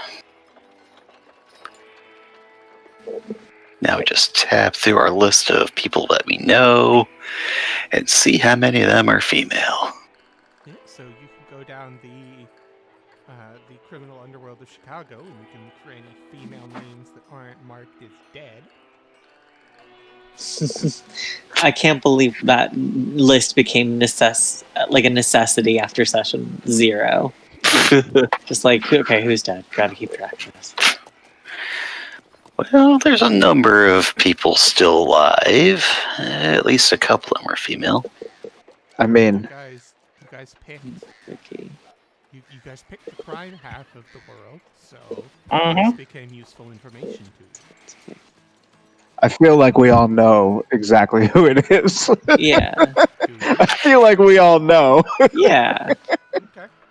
It's pretty much gonna be one of 3, maybe 4 people, I and think it's 2 one of them or are, 2. and 2 of them are bad options for us. Well, actually, I see one that would be a really, really bad thing for me. I mean, let's be fair. All of them are don't- bad options, but some are bad for us more.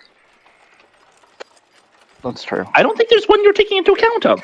If we're just talking about out of character theories, I think that Jeffrey's not going to tie in a backstory thing with this one. I think he's going towards more of the like plot of the world. So I think it's probably going to be the family that we're under, and Yeah, not like something that ties Out in of with any character us. theory crafting, it's gonna be Vanessa. There's no fucking Yeah, way it's not gonna be it's- Vanessa. Like, Yeah, it's Vanessa, and it's like there's the slimmest little like slice of key lime pie that it's Annabeth, but it's definitely Vanessa. I mean, if we're lucky, maybe it's Wanda. No, if we're maybe. lucky. if we're lucky, The maybe. Renzettis. Yeah. Or it's someone that we don't know. That's also a possibility because we don't know a lot of the Falcone family, so This is maybe it's true. one of them. But I'm putting my money on Vanessa Vanessa Luciano. or Yeah, it's Yeah. Vanessa because he wants Anyway, to fuck with us. we want a forward line? Okay, so I'm asking everyone else. I'm good with. I do. I did. Francis is just chilling with the fam. Don't want to bother a sweet boy, but I won't. cool. So I'm Want to bother a sweet boy? I don't know. I just want to bother. I want to bother Fritz. I mean, that's completely up to you guys. Do you want to do some RP? I'm up for forward winding or doing some RP, either one. We'll go at the pace you guys set. I mean, I feel like we can Oops. do RP here out unless we want to do something interesting. I think. I mean, I'm down to do RP. I can do some RP now, or I can do it after we get to Chicago. Either way. Same. Do you want to get back just so that we all have like we know a little bit more about the situation? I think we should do that. That's what I'm leaning towards. That's Cool. fine with me. Gray, how do you feel?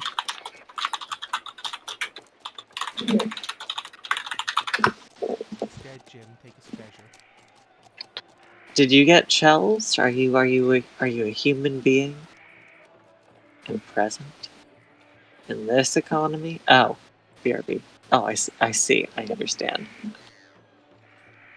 A fool in a man's shoes.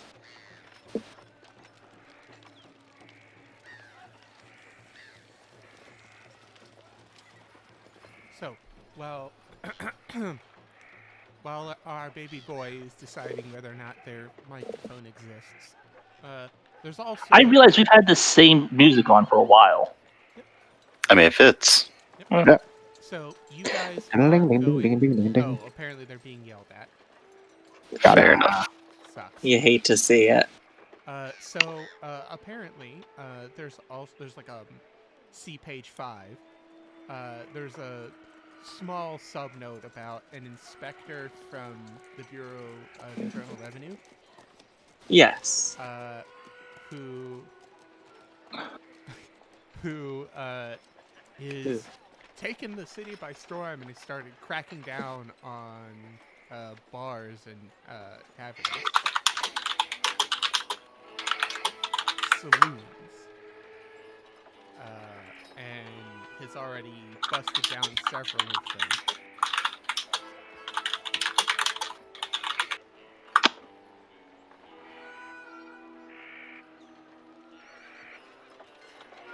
Interesting.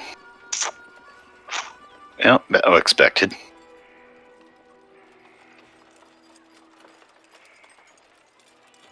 You know, kind of making sure that people actually follow the, the 13th Amendment. Gross. People That sounds following like something the for amendment. squares. Good joke. Anyway, Give it 2 weeks. we can fast forward. What do we think about the idea that this is out of character, but what do we think about the idea that the Inquisition is tied to the 13th Amendment somehow? That they're like in cahoots or something? Wait, what? I never expected Spanish Inquisition. Like, damn. That's all. That's this is an out of character, just complete spitball based off of almost nothing conspiracy theory that I'm throwing out. But that's my thought. I don't think it's going to be that What if- weird, but Okay, but what's up with what? I will say this. Clark's hunches are normally very accurate. oh yeah, that's right. That's right. I'm just saying, we went to private notes accurate. like we went to Colorado. We went to Colorado because we thought an inspector for the FDA or who the fucking like drug Bureau of people was Internal coming. Revenue. Yeah, we thought did they were happen. coming, and then we see someone that's supposedly an inspector for them, and then the Inquisition blows up the fucking town. Like, it seems it could be a coincidence, but like I'm thinking maybe we don't have enough to say for sure that's what's going to happen, but that's my suspicion. That's very fair. I feel like there's definitely something weird going on with like either like I'm sorry, I'm sorry. You're good. I've stumbled over my words one too many times, and I've embarrassed myself. I will be Yeah, good. retreating from this portion of the conversation No. in order to save face. No. I think you're fine. I didn't notice you stumbling with your words, so you're the good. face is safe. There's some cult shit going on. I've got some questions about it. Why are the Falcons messing with it? What did that ritual do? We never found out. I'm stressed out about it. Oh yeah, I forgot about the fucking ritual thing. What ritual? There's The a thing ritual. we found all the shit in the Falcone storehouse in the clock tower. That was for a ritual of some kind. Yeah, they were ritual, Right. and I did research into them. Forgot about that. Right? And we left the part at your office, didn't we? Yeah. I believe so. Unless I just kept it in the bag. Let me check my pockets. It might be in the bag of holding. Yeah. Is it? No. No, it's at your office. Okay. There's also residue on the dish that I saved. Okay, it's either to in my show office Shamrock or that someone we else's couldn't place. identify it. No, I think we left it at your office. Remember? We gathered together, saw it, and then did all the stuff with them. So yeah. Normally, I leave this entirely up to you guys remembering or writing stuff down. But I'll be nice just this once. So, what has happened is you found two objects that would be used in some kind of ritual, but you couldn't. You were trying to reverse engineer what that ritual was, but you you came to the conclusion you didn't have enough pieces. You needed a few more, and you had tried using it to do a thing, and you had a dish with residue from whatever that doobie-doo.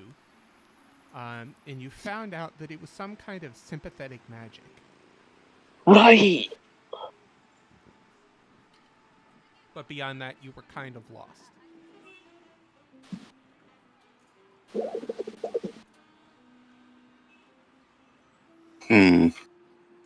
All right.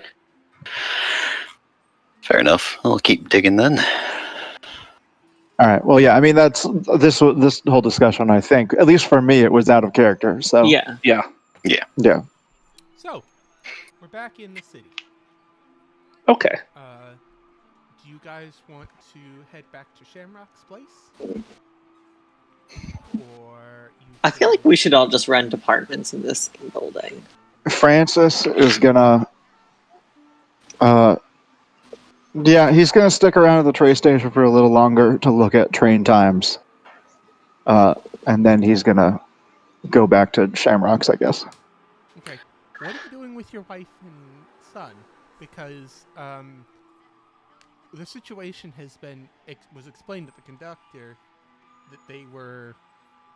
You come up with some excuse involving that they needed medical attention.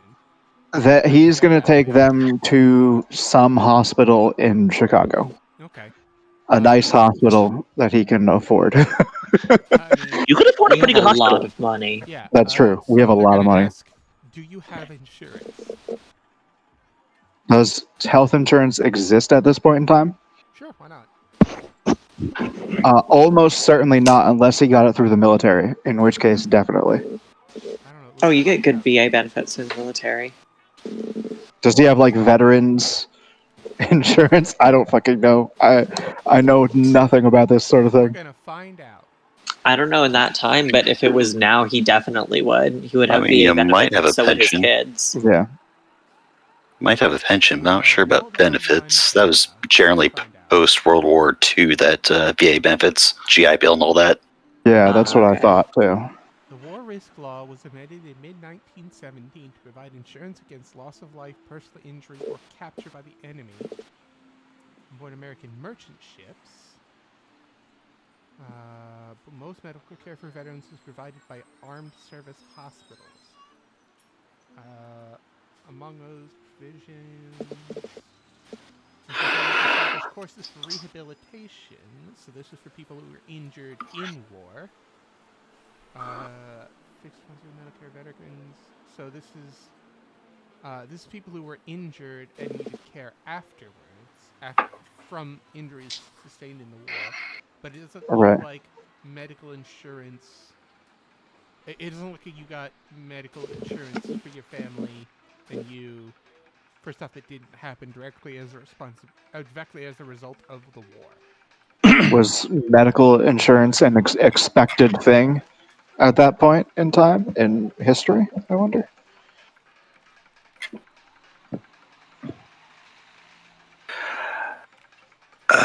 No, it's mostly as far as I remember, it's mostly a push after World War II for soldiers coming home to actually get benefits, because generally it was just they get home and then become vagabonds because no one would hire them. Yeah. Yeah, it was one of the big pushes by was it Truman post World War II to make the GI One of Bill and the- get people The fact The that protected. first- generally felt actual health insurance as opposed to sickness insurance was unnecessary prior to 1920 also helped to defeat proposals for compulsory nationalized health insurance in the same period. Blah blah blah blah blah blah blah blah. In the early 1920s, during the 1920s, individual hospitals began offering services to individuals on a prepaid basis, eventually leading to the development of the Blue Cross organization in the 1930s. So it sounds like they allowed for like a pay ahead kind of thing, like at specific hospitals. Pseudo insurance. Based on this, you could have sickness insurance appeared to be a thing, but Okay. general health insurance was not. Okay. Most people didn't believe in health insurance necessarily, like a general health insurance. I'm pretty sure Right. that like death insurance was still a thing. Right. However, I'd like to bring something to your attention which has not yet heretofore been mentioned. Hmm. You guys are in the middle of the Spanish flu, Oh, yeah. and you're bringing an injured wife and a child into it. So as soon as you get in there, you meet some nurses who are in masks, and they say, "Where's your mask? Why aren't you wearing a mask?" And immediately throw one at each of you. Oh, okay. He's gonna put on a mask, I guess. Yeah. He's gonna Uh, help his yeah, family with so- their masks. Yeah, you heard it right here, folks. Francis is not an anti-masker. Yeah. Each of you is in fact accosted at the train station, except for Shamrock, and told "Hey, haven't you heard about the flu epidemic? You guys need to be wearing masks." And they don't give you a mask for free like the hospital does to Francis and his family, but they will sell one to you for a silver piece.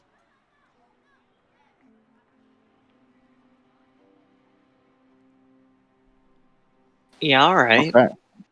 It's for the best. Some of the boys back in the war got it. It wasn't pretty. Wait. I'm gonna purchase two. I'm gonna purchase two, and then I'm gonna lean up on little tiptoes and tie it on Shamrock. Oh, oh, my metal heart.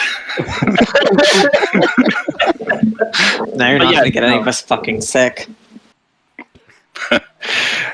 Got me there. So yeah, they say. So have you done any prearranged medical care services, or are we doing a by day pay? This will be by day. Excellent. Okay, so let's get some of your information, and who are these two people in relation to you, and so on and so forth. And so Yeah. they. Francis will give the information. Yeah. I'm gonna say that unlike the modern hospitals, they're not a bunch of fuckheads who will make you fill out information before seeing you. So they'll take your family in and set them up in a room. I mean, it's not great because it's the 1920s. Right. They don't even have isolation wards. So they'll ask a lot of information you Don't don't even know, what shots has your son had? Have you had, or did your son have smallpox as a child, or the chicken pox? No, sorry, not smallpox, the chicken pox. Did you? You've been immunized against everything and everything because the military did that to you guys. Except for the Spanish flu, because the cure for that hasn't showed up yet, for at least another year. But you've been immunized against malaria and Ebola and all sorts of other weird stuff. Okay. But your wife, She'll know all that stuff. Yeah, you give your best guess. Your wife is still currently unconscious. Oh, okay. So then, yeah, Francis would have been there for the first 4 or 5 years. Yeah. Yeah, so he would know, did he get chickenpox or smallpox when he was a kid, stuff like that. But he might not know immunization stuff. Yeah, that happened in the meantime. Yeah. Did you spend any time? Did they spend any time in Canada or in Europe or in Mexico? Stuff like this. They want to get a medical history. Probably not, but yeah. Yeah, so you fill out to the best that you can, and we're going to say that Francis spends time with his family for a while. Yeah. So, we're going to go to... Where is Francis's place? Is it in the archived ones? In Shamrock and Clover. Let's see. Cool. And we're also gonna... I had a train station this entire time. The fool that I am. Fool. Alas. Damn. Okay. We could have been at the train station. I could have been on the train station. That sucks. Anyway. You should probably get a train too, for the amount of train travel going on. Yeah, Train travel? Say that 3 times fast. Train travel, train travel, train travel. Yeah! Okay. Nailed Excellent it. work. Good job, me. And Francis.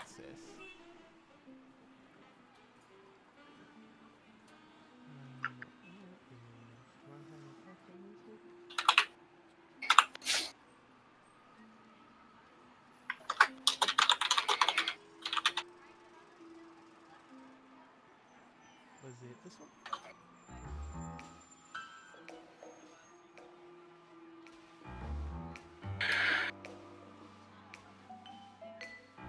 Hey, Jade.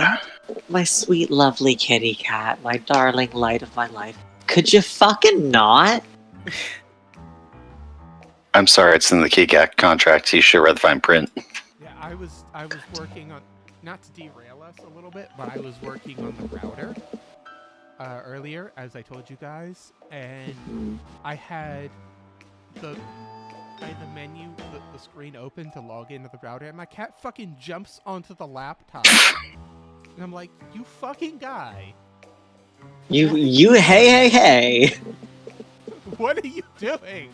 Luckily, it didn't trigger any settings changes. Hmm. But still, I was like, cat, please. Cats love laptops, in my experience. He's the catus. You guys all arrive at the Shamrock and Flavor Detective Agency. There's quite a pile of bills that have, not bills, just like mail in general that's been like pushed through the mail slot and has landed on your floor. That's kind of pushed out of the way of the door. In them is your monthly rent payment. Hmm. Opening it up, you're like, okay, yeah, this is like, gonna be, what was it, like 10 or 20 gold last time? I have it listed 20, yeah. It's asking for 150. For what? The rent. Yep. Holy shit! That's different. You'll have to ask her and find out what's going on. Indeed. Well, hell, that's here. Rent, phone, car warranty. What? Yeah, fuck it. Always about extended car warranty. Yeah, whatever. Alright, you guys make yourself at home. I need to talk to the landlady real fast. Fair enough. Good luck. Mm-hmm. So, we'll just pull Shamrock into another room. Let's say this is the landlady. Good luck. Looks oddly like my closet. Yeah, weird, isn't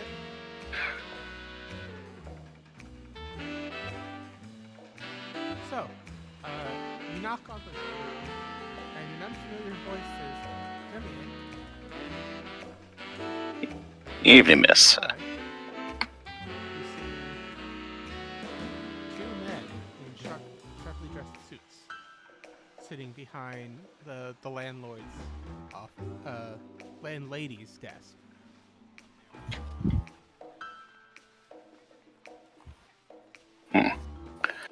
Quite the welcome. Evening. Yeah. What can we do for you? As looking at my bill and just wondering why it suddenly went up all of a sudden. Something happened around here? Prices change, and it hasn't gone up. In fact, there's been a little bit of a miscommunication. You should have been paying 150 gold pieces a month to begin with. Uh-huh. For some reason, you weren't paying that right amount. It seems that someone had made a deal. Someone by the name of, one of them goes to a filing cabinet and pulls out something. And pulls out a folder. Someone named Clover Yes. Or, And? It wouldn't say Clover, it would say his actual name. Yeah. I don't remember. Jameson. Jameson. Something Jameson. Yeah. So, a man named Jameson. Yeah, Clover's still around. What of it? Well, apparently, he made a deal with the boss, see? And he didn't live up to his end of the deal. Uh-huh. The rent went back up. Also, we are gonna need you to pay up all of the back rent you owe. I'm sure. Tell me, what was this deal that Clover signed up for? Can't say, sorry. My name's Shamrock. My name's on the lease. Yeah, it says, yeah, but this was between Clover and the boss. Uh-huh. I'm sure he left you plenty of notes about what he was going to do. After all, you're on the lease too, right? Of course I am. Of course, be much more convenient if you'd stop beating around the bush. Listen, pal. Me and my partner here were just told to come sit on this place and make sure, after it was bought up by the boss, we were here to make sure the old lady was paying what she was supposed to, and she's not. So she's now taking a vacation down south, and now we're sitting on the place still in New Land. I'm sure. Right. So it's gonna be about $3,000. Well, let me go get my pocketbook then. I assume Sharon's just gonna punch them out of existence. No, he's just going to saddle on up close. And he's just going to start, as he's pantomime reaching for his pocket, give him a good flex. And just watches his clothes gets tighter and tighter and tighter. Do you want to try an intimidation check? Oh, yes. Alright, do me a strength-based intimidate then. Alright. So I'm going to do this, and then I'll stack in a point for armor of magic strength, so speed +4. Oh, come on, rolls. Why? Why? Oh. Can I use a... Do we have to gain good boy points? You have your inspiration. No, I don't. I burned that, remember? And I got a 4 still with that roll. Still angry about that. Yeah, why does it say on for some reason? Anyway, you could use your last good boy point. Do we roll this game this turn? I don't We think have We not didn't rolled roll yet. before the session, but yeah, let's do it. Carry him Yeah, over. fuck it. Sure. Let's get Shamrock his rent paid. Or at least not have to pay $3,000 in one go. Because I don't have $3,000. Alright. I'm so- technically here working with you, so. Yeah, still, rather not have to lose all the money immediately. Yep. Okay, yeah, I think they're Yeah, not there you happy. go. So, 25. well, hold on now, Frank. As the one guy, puts his hand on the other one's shoulder. His rent's not due till the 15th. He's got time. Oh, how forgetful of you. Yeah, silly little things. Details like that slip to mind. In the heat of the moment. Yeah. Well, best make sure not to forget this time. So, you still need to either Clover needs to produce on what he said, or you need to pay up. I'm sure. And speaking of forgetful things, perhaps you remembered what that deal was. I don't, but you could talk to. Let's see. You could talk to Who's left? You could talk to Eli.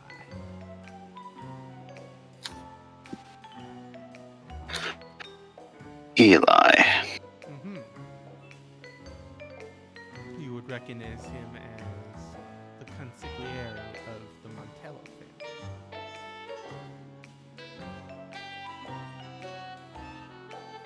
Uh, which family again? That's right now. Eli the Fanged Wasp. The Montello family. family. Yeah. Montello's Roger. The Montello.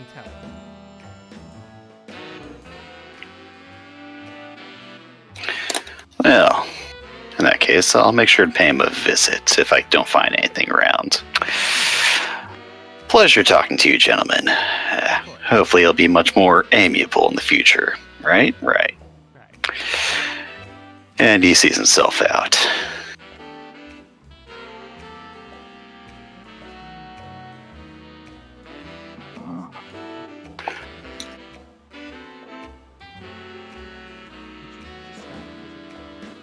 Never.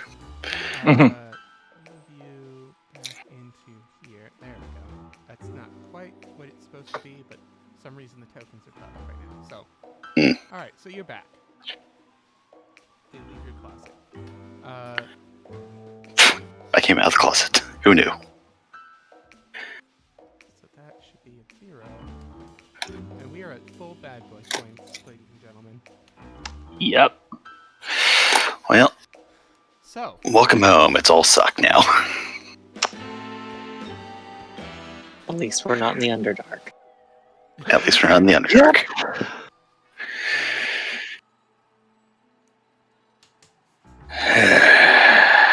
So, yeah. So you guys are back in town now. You can feel free to do any number of things. I'm just gonna move you in so you don't get stuck in the dynamic lighting layer. I am going to go and ask around about what few people I would know about what's happened while we were gone. Okay. Well, including my friend who's still around who owes me a favor. what do you want to ask him? Do you want to meet him somewhere, or do you just want to put out the word that you're looking for him? I'm just gonna put out word that I'm looking for him. So, as you're just walking down the street,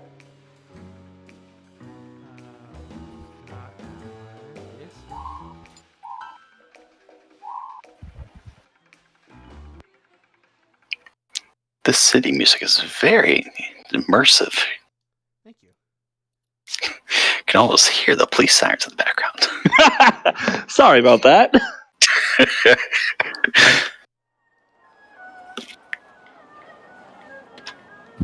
You're walking through Little Tokyo when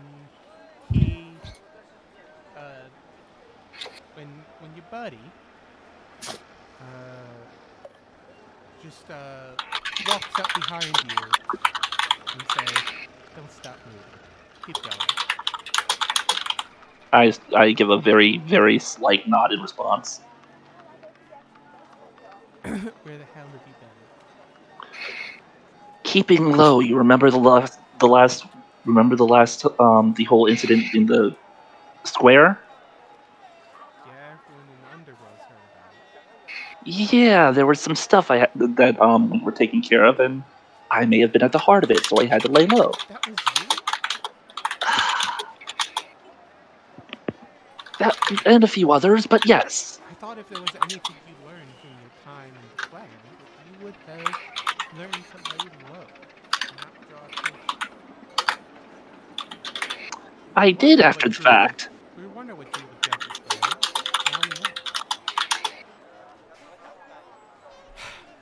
Well,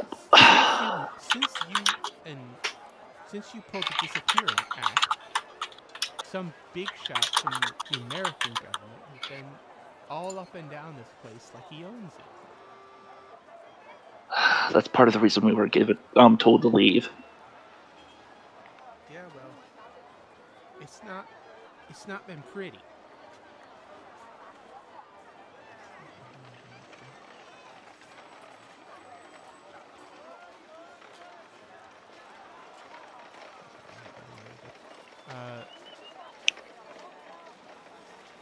Come this way.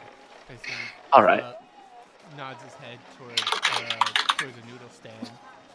You guys sit down on stools, and he pulls out a couple gold coins, and he slides them over to the guy and says,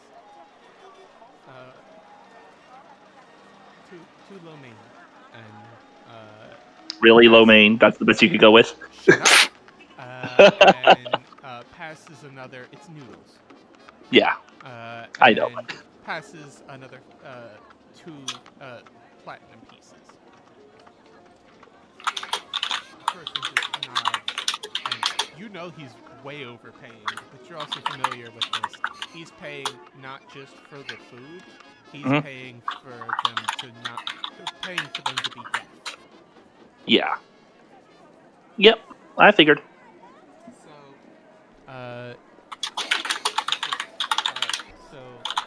this new big shot from this inspector, what's his name? From the American government. He's been knocking down all the speakeasies, which is really. Hey, Shamrock, your keyboard Oh, keeps sorry. clacking. He's been knocking down all the speakeasies. He's knocking down all the saloons he can get his hands on. And really putting a fire under the police, just as we had them where we wanted them.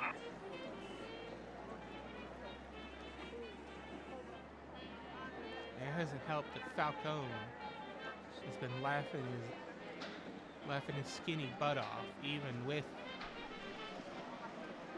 the enforcers from Italy coming in. They would have had him by now if it wasn't for the fact that this new inspector has been stirring up the police like a beehive. And so now everyone has to move real careful. And Obasan says that it's going to be really tough for us here. She's considering it. And of course, Lucianos don't like that.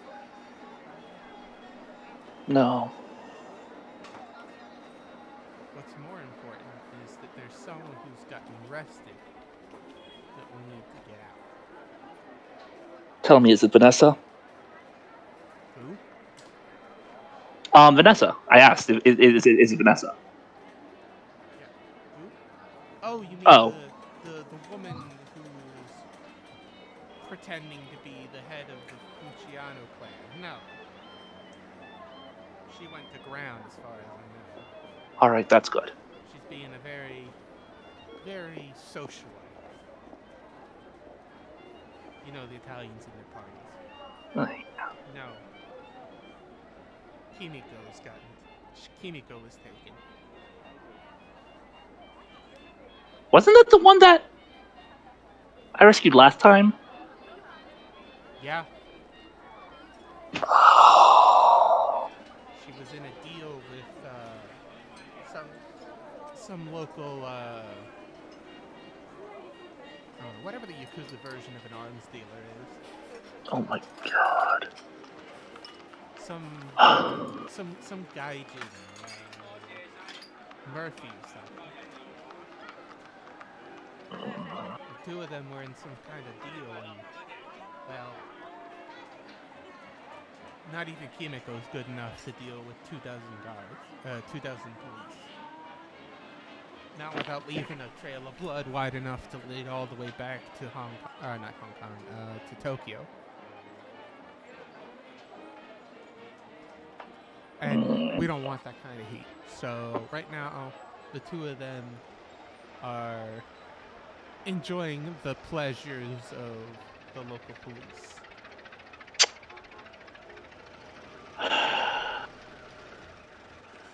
There's someone else. I heard someone else got caught that fairly high up in one of the other crime families. I don't know of anyone else around here. So it was her. Okay. You do know that ever since this Murphy woman has been caught, everyone's suffering for it. Mm. Although she seems to be enjoying herself. She's getting the Ritz treatment, even with the inspector leaning on the police. Probably made a deal. Who knows? But she knows better than to talk, and so does Kimiko. Well, unlike me, Kimiko's had the better side of the treatment when it comes to the families. A police goes by.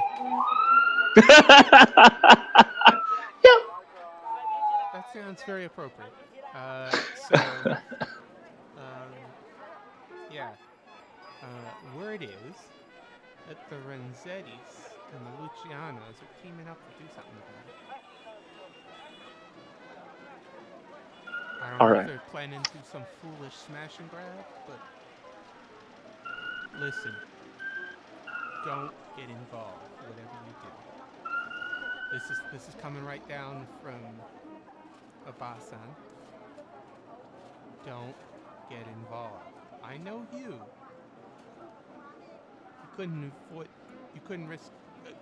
couldn't resist sticking your nose in something that looked nice if it,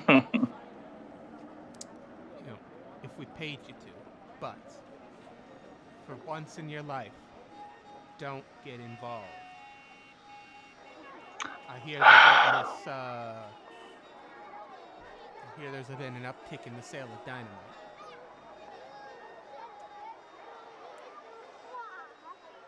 If you know what I mean. Yeah. Also,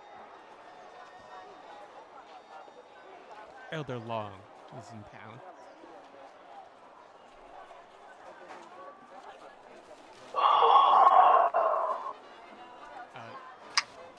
So you would know without having to roll. Yeah. Elder Long is the head of the dragons in the Eastern Dragons in mainland China, but also over the Korean dragons, the Vietnamese dragons, the Indian dragons, Jesus. and of course Japan. He is so the Long is the title given to the head of the dragons on the mainland, and the Elder Long is the Long is the Dragon Council basically, and the Elder is the leader of that council. Yeah, I'm somewhat familiar. Yeah, he is the head of the dragons in Asia, basically. And he is in town right now. Rumor is that he is talking to the Chicago Dragon Vessel. And there's been an uptick in the sale of... Well, this is just a rumor. But I hear that there's been talks of rumors of talks of someone buying Dragon Slayer rounds. I can confirm that. I won't tell you my source, but I can confirm that. Listen, I don't know who thinks this is a good idea. Yeah. But if it goes down, you need to get out. You remember what happened in Africa. We heard about it all the way over in Japan. Exactly. And you know how xenophobic Japan was at the time. My point exactly. So, if it goes down, get out. Will we have time is the question. And on top of all of this, there's word that the Fey courts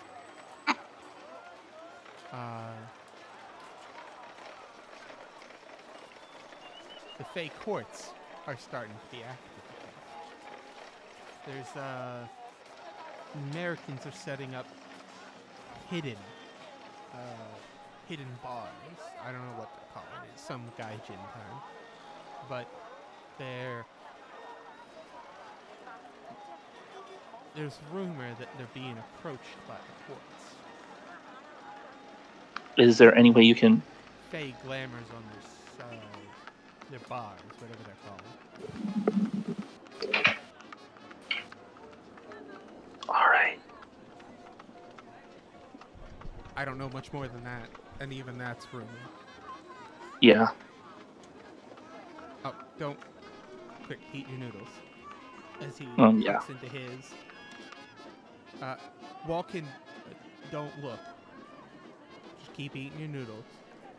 A sound of footsteps, and everyone gets a lot quieter as these footsteps pass you. And then sound picks up again as they leave. Fucking cops. I'm gonna flip a bad boy point. Oh, fuck. Say... he said that in Japanese, of course, because you guys have been talking in it. Mm-hmm. But one of the cops happens to turn around and come back. And he says, you know, I've been hungry for a little bit. Why don't we stop here for lunch?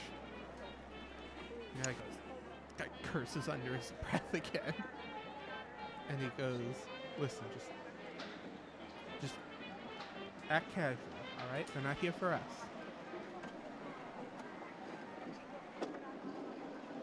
All right, I can do casual. Actually, I actually am. So, the two police officers sit down and they order horribly butchered. Ugh. They horribly butcher the names of the dishes. But they order food and they sit down and they're chatting. And you've got your friends just muttering under his breath, you know, don't look at them, don't talk to them, just keep going. We're talking, and he's gesticulating and, like, you know, talking in a much, you know, more jovial tone to you. Tone of voice. Yeah. You know, he seems to be talking about something rather animatedly. But in what he's actually saying is... Yeah. Listen, it's not safe to talk here. Let's...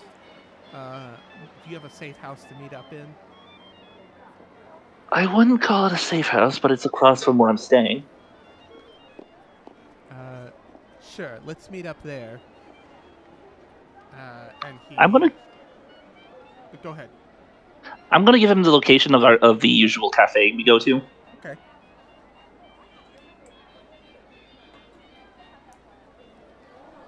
So he says, all right, so finish your noodles and we'll stand up. And he nods to the chef who's come over, and he passes him a few more gold pieces. And Just ensure silence. yeah. So the chef hands you to some to-go containers, and you put the rest of your noodles in, and you walk off. Yep. Separate directions, I assume. No, you're going together right now. All right. He's got his arm around your waist, or not like at the small of your back. He's not getting grabby.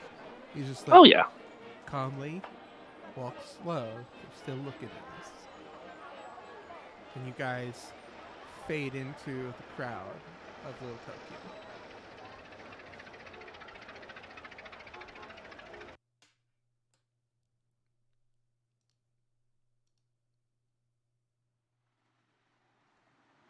So,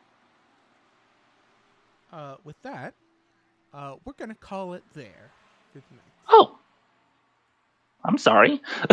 No, it's fine. This is a good stopping point, and Shamrock had to go help a friend, so this is a good place Okay. to stop. That's All right. very fair. Yeah. Gray, would you like to RP for the next week for what our sweet boys are doing?